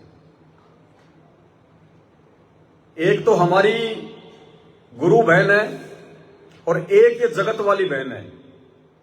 लेकिन इस फोटो को देखकर आपको लगेगा कि मर्यादाओं में तो वो जगत वाली बहन है।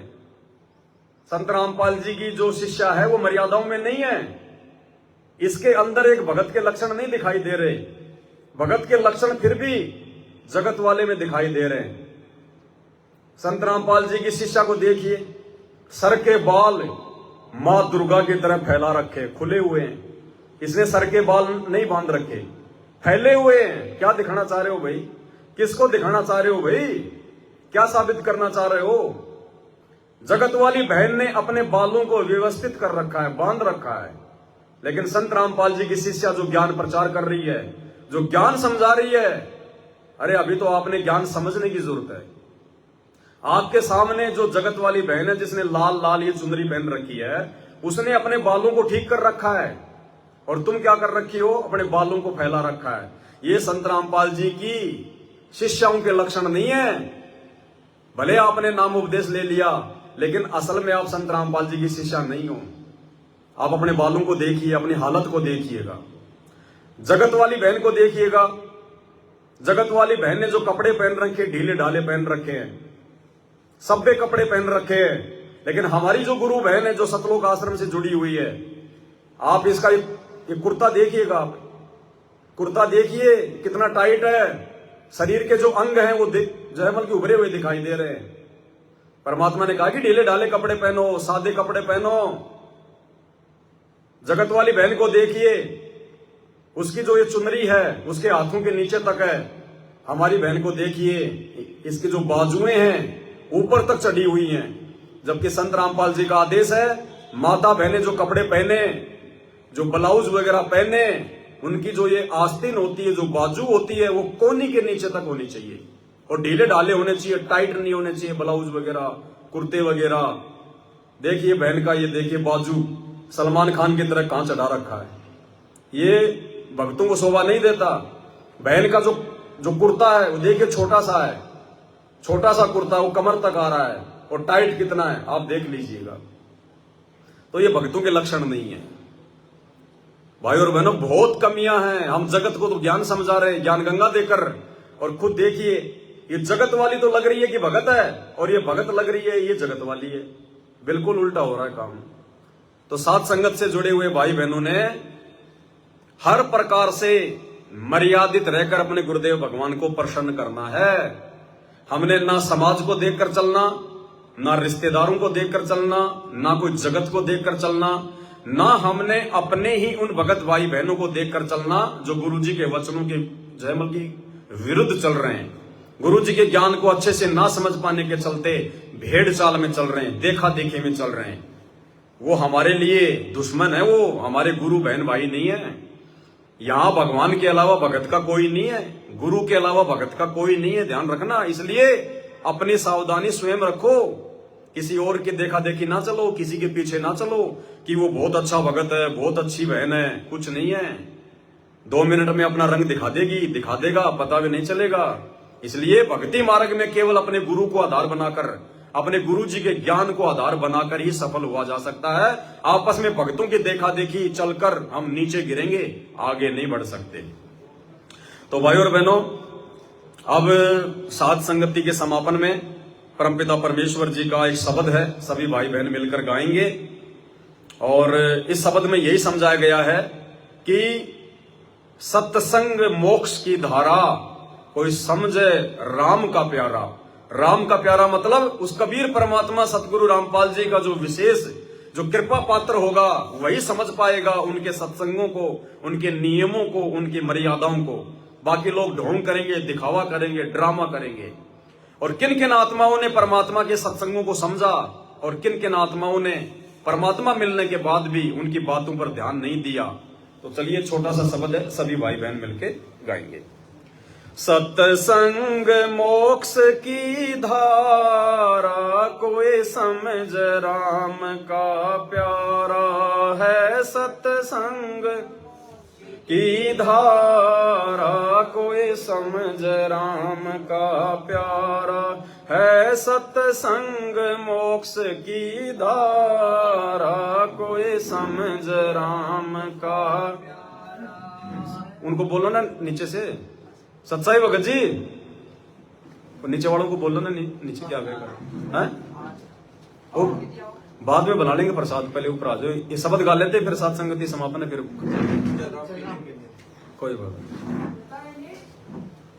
ये शब्द गा लेते हैं परमात्मा का, सभी मिलके गाओ, है ना। सत्संग मोक्ष की धारा, कोई समझ राम का प्यारा है। सत्संग मोक्ष की धारा, कोई समझ राम का प्यारा है। सत्संग मोक्ष की धारा, कोई समझ राम का प्यारा है। सत्संग मोक्ष की धारा, कोई समझ राम का प्यारा। यानी सत्संग का मतलब ज्ञान, ज्ञान ही मोक्ष की धारा है। यानी ज्ञान को समझकर अपने गुरुदेव के वचनों पर चलकर ही हम यहां से मुक्ति प्राप्त कर सकते हैं, अन्यथा दूसरा कोई भी तरीका इस संसार में नहीं है। और ये सत्संग, ये गुरु का ज्ञान केवल कोई विवेकी भगत ही समझ पाएगा, कोई सतगुरु का प्यारा भगत ही समझ पाएगा। राम का मतलब यहाँ कोई दशरथ पुत्र राम नहीं है। राम का मतलब साहेब, परमात्मा, भगवान, जो आज धरती पर संत रामपाल जी के रूप में प्रकट हैं।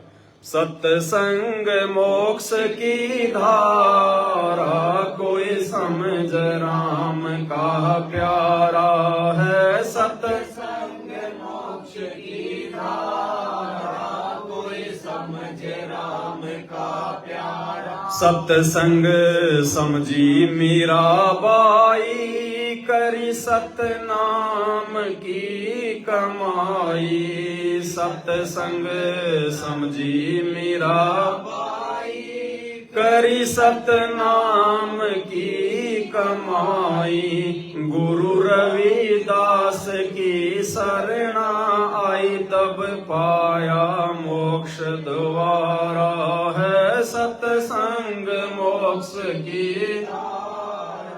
कोई समझ राम का प्यारा है। सत्संग मोक्ष की धारा, कोई समझ राम का प्यारा। कौन कौन समझा सत्संग?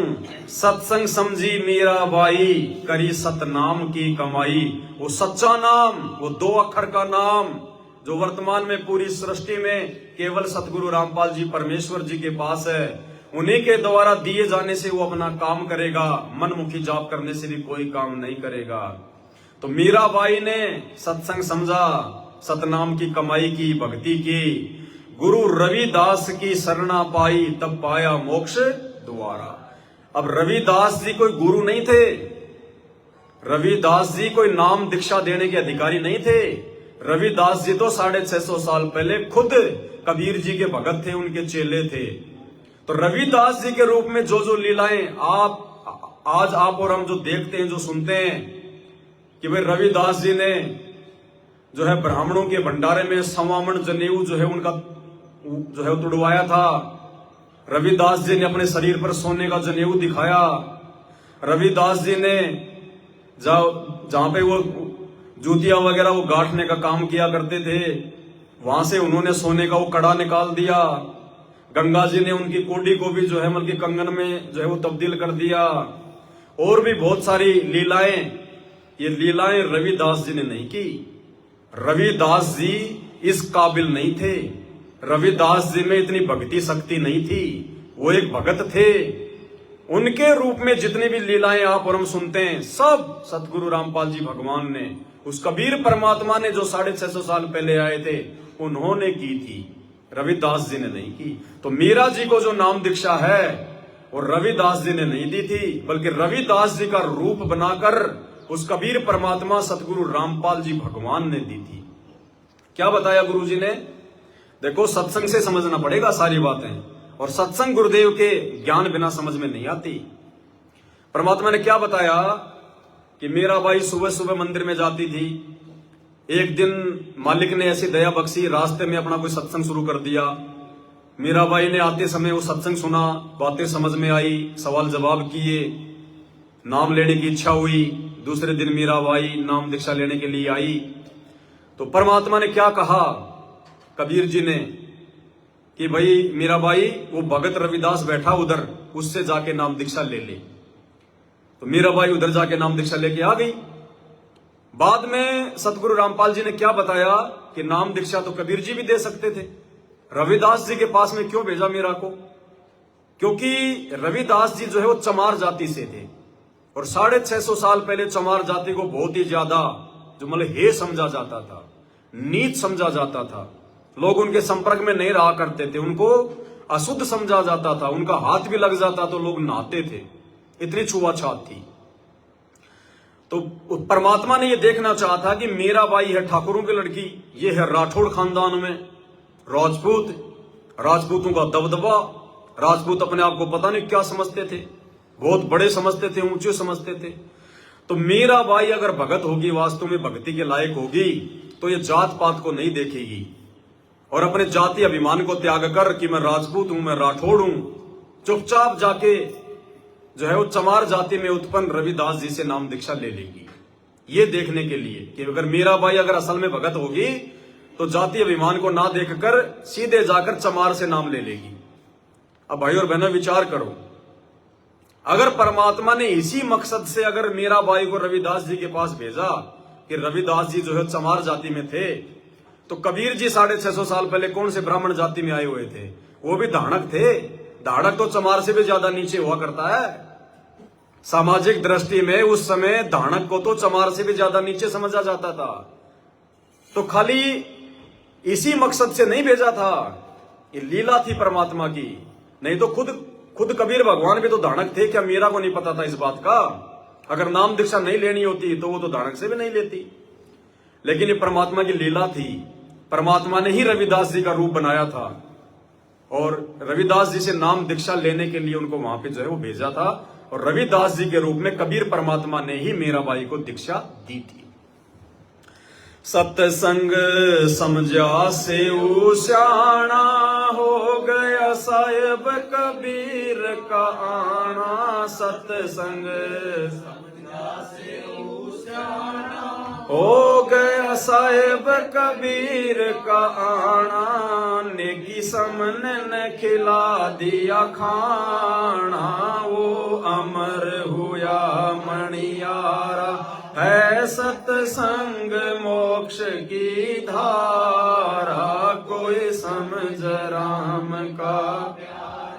है सत्संग मोक्ष की धारा, कोई समझ राम का प्यारा। सत्संग समझा सेऊ स्याणा, हो गया साहिब कबीर का आना।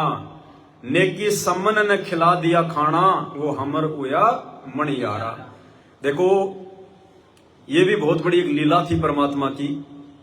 650 साल पहले जब परमात्मा कबीर जी अपने भगत जो है सम्मन के घर पर गए, जिस घर में 3 प्राणी थे।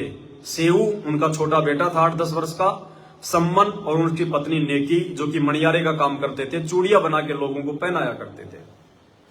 परमात्मा वहां गए और उससे पहले परमात्मा के तो बहुत सारे भगत थे। लोग तरह तरह की बातें किया करते थे। लोग कहते थे उस सेऊ को कि तुम्हारे घर पर तुम्हारे गुरुजी क्यों नहीं आते? अरे तुम्हारे गुरुजी तुम्हारे घर पर नहीं आएंगे, क्योंकि तुम्हारे गुरुजी के तो बड़े बड़े भगत हैं, सिकंदर लोधी जैसे, वीर सिंह बघेल जैसे, बिजली खान पठान जैसे, और तुम मणियारे, तुम गरीबों के घर पे थोड़ी आता, तुम्हारा गुरु तो बड़े बड़े लोगों के घर पे जाता है। तो ये बात नेकी और सम्मन के भी अंदर आ गई थी। भले उन्होंने अपने बच्चे को समझाया कि बेटा ऐसी बात नहीं है, हमारे गुरुजी ऐसा नहीं सोचते, वो तो समदृष्टि हैं, लेकिन गुरुजी के इतने भगत हैं, बताओ गुरुजी जो किस किस भगत के जाएंगे? इसलिए बच्चा जब भी समय मिले हम ही परमात्मा के दर्शनों के लिए जाया करेंगे। लेकिन मन में कहीं ना कहीं उनके भी ये बात हो गई थी कि भाई हम जैसे गरीबों के घर पे गुरुजी क्यों आएंगे? गुरुजी के तो बड़े बड़े भगत हैं। अब परमात्मा एक तीर से अनेकों शिकार करते हैं। उधर जो कमाल नाम का लड़का था जिसको मुर्दे से जिंदा किया था भगवान ने, उसको घमंड हो गया, अहंकार हो गया उसको कि मेरे जैसी सेवा कबीर जी की कोई नहीं कर सकता। अहंकार भी परमात्मा ने तोड़ना होता है, अहंकार भगवान का तो खड़ा एक्सीडेंट है। तो एक समय परमात्मा ने कहा कि भाई मैं अपने एक भगत के घर पे जाता हूं, थोड़े दिन बाद आऊंगा।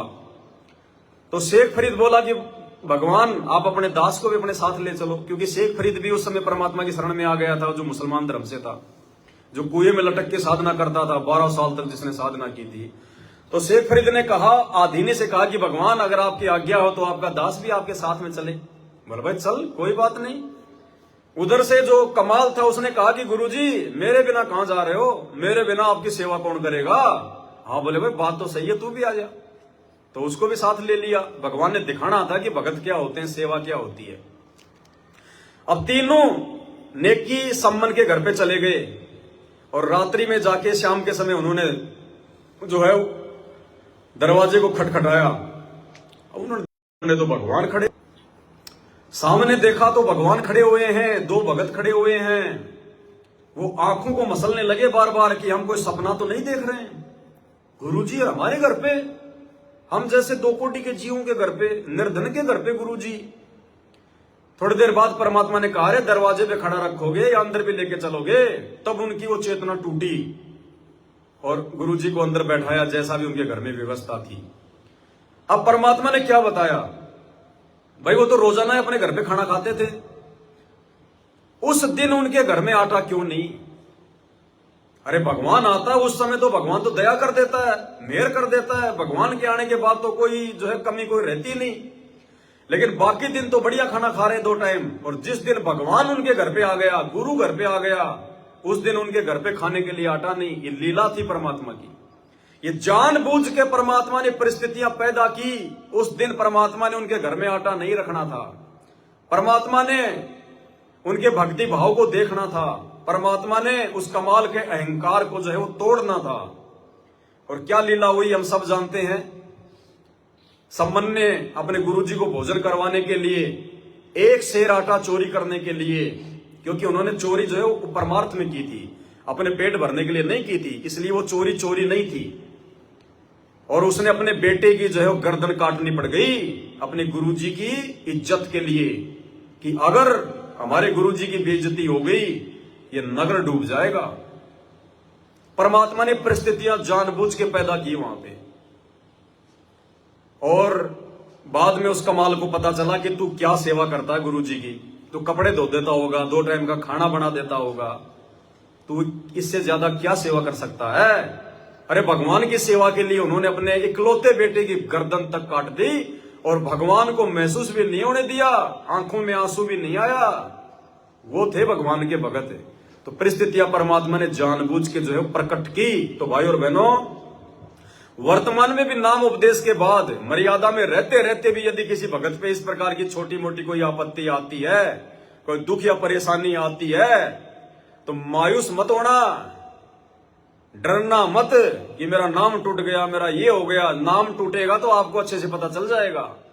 अगर मर्यादा खंडित हो जाएगी तो आपको अच्छे से पता चल जाएगा। नाम और मर्यादा दोनों चीजें अलग अलग है। जिस दिन आपका नाम खंड हो गया उस दिन तो आपको संत रामपाल जी जहर के समान दिखाई देंगे। जहर, आप उनके सत्संग सुनोगे ही नहीं, आप उनकी बातें आपको अच्छी लगेंगी नहीं। उसको कहते हैं नाम खंड होना। जिस नाम खंड के डर पे संगत को बेचारी को डरा डरा के इन सतलोक आश्रमों में संत रामपाल जी के नाम की आड़ में ज्योति पाठ और दान के नाम पे लूटा जाता है। अरे जो बेचारा नाम केंद्र पे जा रहा है नाम शुद्ध करवाने, अरे उसका नाम कहां से खंड हो गया। जिसका नाम खंड हो जाएगा वो तो शकल भी नहीं देखेगा संत रामपाल जी की, ना उन नामदान सेंटरों की, ना उन जो है के आश्रमों की। उनकी मर्यादा खंडित होती है। और जब मर्यादा खंडित होती है तो मर्यादा जब खंडित होती है तो आपकी भक्ति में रुचि नहीं बनेगी। आपकी भक्ति में रुचि नहीं बनेगी, आरती करने में आपकी रुचि नहीं बनेगी, आप जिस जमल की गफलत करने लग जाओगे, सत्संग सुनने में आपकी रुचि नहीं बनेगी। उसको कहते हैं मर्यादा टूटना। और नाम टूटने का मतलब होता है गुरु जी आपके हृदय से बाहर निकल जाते हैं, आपको परमात्मा फिर अच्छे भी नहीं लगेंगे। तो अगर छोटी मोटी ऐसी कोई तकलीफ आ भी जाती है और यदि भक्ति से आपकी रुचि नहीं हट रही है तो समझ लेना कि परमात्मा आपकी जो है कोई परीक्षा ले रहा है, आपके भक्ति भाव देखना चाहता है परमात्मा। उस समय आपने और ज्यादा होशियार हो जाना है। तो हर चीज में, हर पंक्ति में, हर शब्द में परमात्मा के संकेत छुपा हुआ है। और भी बहुत सारे संकेत हैं इन बातों में, लेकिन इतना समय नहीं है, इसलिए दास शॉर्ट में बता रहा है। सत्संग समझा अब्राहिम सुल्तानी, तज गया बलक बुखारा रजदानी। सत्संग अब्राहिम सुल्तानी, तज गया बलक बुखारा रजदानी। वो पा गए मोक्ष निशानी, सतगुरु ने पार उतारा है सत्संग मोक्ष की धारा। कोई समझ राम का प्यारा है सत्संग मोक्ष की धारा। कोई समझ राम का प्यारा सत्संग ना समझा रावण अभिमानी, मर गया करवा के कुन बागानी। सत्संग ना समझा रावण अभिमानी, मर गया करवा के कुन बागानी। मंदोदरी थी शानी, ले लिया मुनिंद्र गुरु का सहारा है सत्संग मोक्ष की धारा। कोई समझ राम का प्यारा है सत्संग मोक्ष की धारा। कोई समझ राम का प्यारा। सत्संग ना समझा रावण अभिमानी, मर गया करवा के कुन बागानी। और मंदोदरी थी शानी, ले लिया मुनिंद्र गुरु का सहारा। रावण को भी परमात्मा मिले, उनके दरबार में गए, मंदोदरी को भी नाम दिया, लेकिन रावण नहीं समझा, अभिमानी था, अहंकारी था, अंत में दुर्गति को प्राप्त हुआ। तो परमात्मा का ये सत्संग लेकर, उनसे नाम उपदेश लेकर भी यदि कोई व्यक्ति उनके वचनों पर नहीं चलेगा, मर्यादाओं में नहीं चलेगा, उनके विधि विधान अनुसार नहीं चलेगा, तो अंत में अपनी दुर्गति ही करवाएगा। एक सत्संग में परमात्मा ने बताया, अभी जो हिसार जेल से जो सत्संग आ रहे हैं, उन सत्संगों में परमात्मा ने बताया कि रावण कौन था। रावण पहले कबीर भगवान की शरण में था। रावण को भी सतगुरु रामपाल जी भगवान ने, उस कबीर भगवान ने अपनी शरण में लिया था किसी समय, लेकिन आगे चलकर मर्यादा तोड़ दी, भक्ति नहीं कर पाया, लोक लाज में या दबाव में आकर जैसे भी उसने भक्ति छोड़ दी। मतलब रावण वाले शरीर में नाम नहीं लिया था। रावण से पहले वो भाई उस आत्मा का जहां भी कोई जन्म था, उस समय उस आत्मा ने नाम दीक्षा ली थी। आगे चल के मर्यादा तोड़ दी और आगे चल के भगवान का विरोधी हो गया, भगवान का विरोधी। लेकिन रावण ने जिस समय वो परमात्मा की शरण में था, वो किसी जन्म में जैसे भी उसने भक्ति की, जितनी भी भक्ति की, उस भक्ति के प्रतिफल में ही उसको रावण वाला वो जीवन मिला, धन संपदा मिली, दौलत मिली, वो रिद्धियां सिद्धियां, वो शक्तियां मिली। वो शंकर जी की दी हुई शक्तियां नहीं थी। जैसे रावण किसी नीम हकीम गुरु के कहने पे जो है भगवान शंकर की पूजा करता था, अपना इष्ट मानता था, लेकिन वो शक्तियां जो रावण के पास में थी, आकाश में उड़ जाने की, देवताओं को हराने की, 33 करोड़ देव देवताओं को जेल में डालने की, सोने की लंका बनाने की, छोटा बड़ा रूप बनाने की, अंतर ध्यान होने की, वो सिद्धियां, वो शक्तियां शंकर भगवान के कारण नहीं थी, शंकर भगवान की भक्ति से नहीं थी।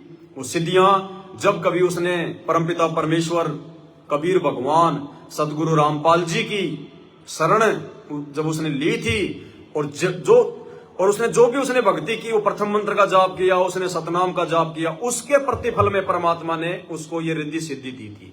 अन्यथा विचार करो भाई और बहनों, रावण ने शंकर भगवान के निमित्त होकर, अपना भगवान मानकर, इष्ट मानकर 10 बार अपने हाथ से यहां से अपना शीश काटकर उसके चरणों में चढ़ा दिया। और हम लोग सुनते हैं कि जब राम रावण युद्ध हुआ और रामचंद्र जी ने जब 10 बार उसका सिर काटा, तो 10 बार उसको शंकर भगवान ने वापस भी दे दिया। यानी उसका एक सिर कटता, दूसरा लग जाता, दूसरा कटता, तीसरा लग जाता। जितने शीश उसने शंकर भगवान के चढ़ाए, उतने शीश उसको वापस मिल गए। लेकिन वो शंकर भगवान ने नहीं दिए थे, शंकर भगवान की औकात नहीं थी, शंकर भगवान इतना सामर्थ्यवान नहीं है। इस चीज को हमने सत्संगों से सोचना पड़ेगा भाई और बहनों। शंकर भगवान यदि रावण को सिर पे सिर दे रहा था कटने के बाद, तो अपने बेटे जब गणेश का जब सिर कटा था, तो अपने बेटे जो गणेश को उसका सिर वापस क्यों नहीं दे पाया? अरे शंकर जी ने जब अपनी खुद की तलवार से अपने बेटे जब गणेश का सिर काट दिया, और लोगों ने कहा, पार्वती ने कहा कि भगवान वापस लगाओ, वापस लगाओ, तो वही सिर शंकर भगवान वापस क्यों नहीं लगाया? भाई जो भगवान रावण के सिर पे लगा सकता है रावण का सिर, एक बार नहीं, 2 बार नहीं, जो है वो 10 बार, क्या वो गणेश जी का सिर नहीं लगा सकता था? हाथी का सिर ही क्यों लगाया? क्योंकि ये सामर्थ्यवान नहीं है, इनके अंदर वो इतनी पावर नहीं है। वो 10 सिर रावण को उस कबीर भगवान सतगुरु रामपाल जी भगवान की शक्ति के प्रतिफल में उस कबीर परमात्मा ने लगाए थे, ना कि शंकर भगवान ने लगाए थे। तो रावण भी किसी जन्म में भगवान का भगत था। आज हम बहुत सारे भगत भाई बहन इस गफलत में हैं कि भाई गुरु जी का नाम तो ले लिया, और गुरु जी कहते हैं कि जो एक बार मेरी शरण में आ गया, मेरे से नाम ले लेगा, भले वो पार ना हो लेकिन उसको पार करके छोड़ूंगा। तो ये बात तो सही है, एक बार भगवान जिस आत्मा को पकड़ लेता है उसको पार करके छोड़ता है। लेकिन भाई फिर उस आत्मा की दुर्गतियां भी होती हैं, जैसे रावण की हुई। रावण ने भी नाम ले लिया था लेकिन बीच में भक्ति छोड़ दी, गफलत कर गया। देख लो, कुत्ते वाली मौत मरा, कुत्ते वाली मौत।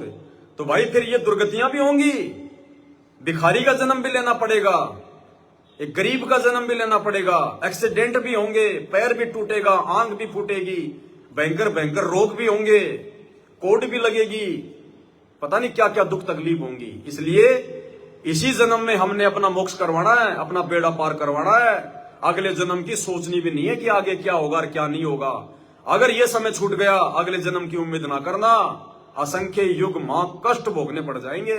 और बाद में भगवान की मर्जी, शरण में ले तो ले, नहीं तो ना ले, मालिक की अपनी मौज, मालिक की अपनी मर्जी।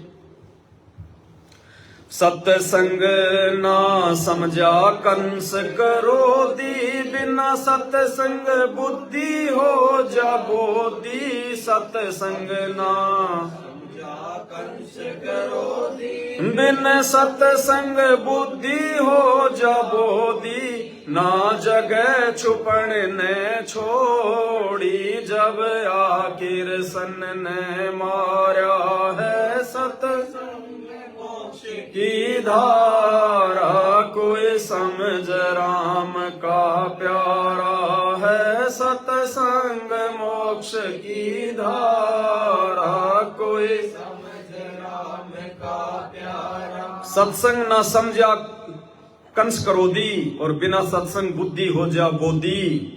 ना जगह छुपन न छोड़ी, जब आखिर सन ने सत्संग लेकर। क्योंकि देखो, चाहे रावण हो, चाहे कंस हो, चाहे हिरण्यकश्यप हो, चाहे दुर्योधन हो, इस संसार में जितनी भी आत्माएं हैं, भले वो आत्माएं आज गधे कुत्ते सूअर की योनि में हो, भले वो इंसान योनि में हो, हर आत्मा कभी न कभी किसी न किसी जन्म में सतगुरु रामपाल जी भगवान की शरण में रह चुकी है।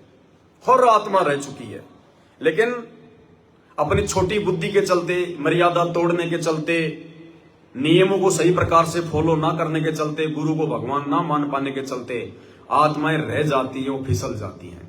फिर भी वो दयालु परमात्मा मौका देता है उन आत्माओं को, फिर किसी जन्म में मौका देता है, लेकिन समय बहुत ज्यादा लंबा हो जाता है। तो जो विवेकी भगत है उन्होंने विचार करना चाहिए, समय को ज्यादा लंबा नहीं खींचना चाहिए। तो भाई और बहनों, और भी बहुत सारी चौपाइयां हैं, परमात्मा दया करेंगे, क्योंकि ज्यादा समय एक ही जगह पे बैठे रहने के कारण थोड़ा सा कमर में दर्द वगैरह शुरू हो जाता है, फिर उस हिसाब से आपको नहीं समझा पाते हैं, ध्यान थोड़ा फिर पीछे चला जाता है कमर पे। तो फिर परमात्मा दया करेंगे। आज की साथ संगति में केवल इतना ही। आज की साथ संगति के लिए परमात्मा ने हमें जो समय दिया, जो जानकारियां परमात्मा ने हमें एक दूसरे भगत भाई बहनों के माध्यम से उपलब्ध करवाई, उनके लिए हम परमपिता परमेश्वर सतगुरु रामपाल जी भगवान का कोटि कोटि धन्यवाद करते हैं। इसी प्रकार से परमात्मा अपने बच्चों पर दया बनाए रखे। बंदी छोड़ सतगुरु रामपाल जी भगवान की जय हो।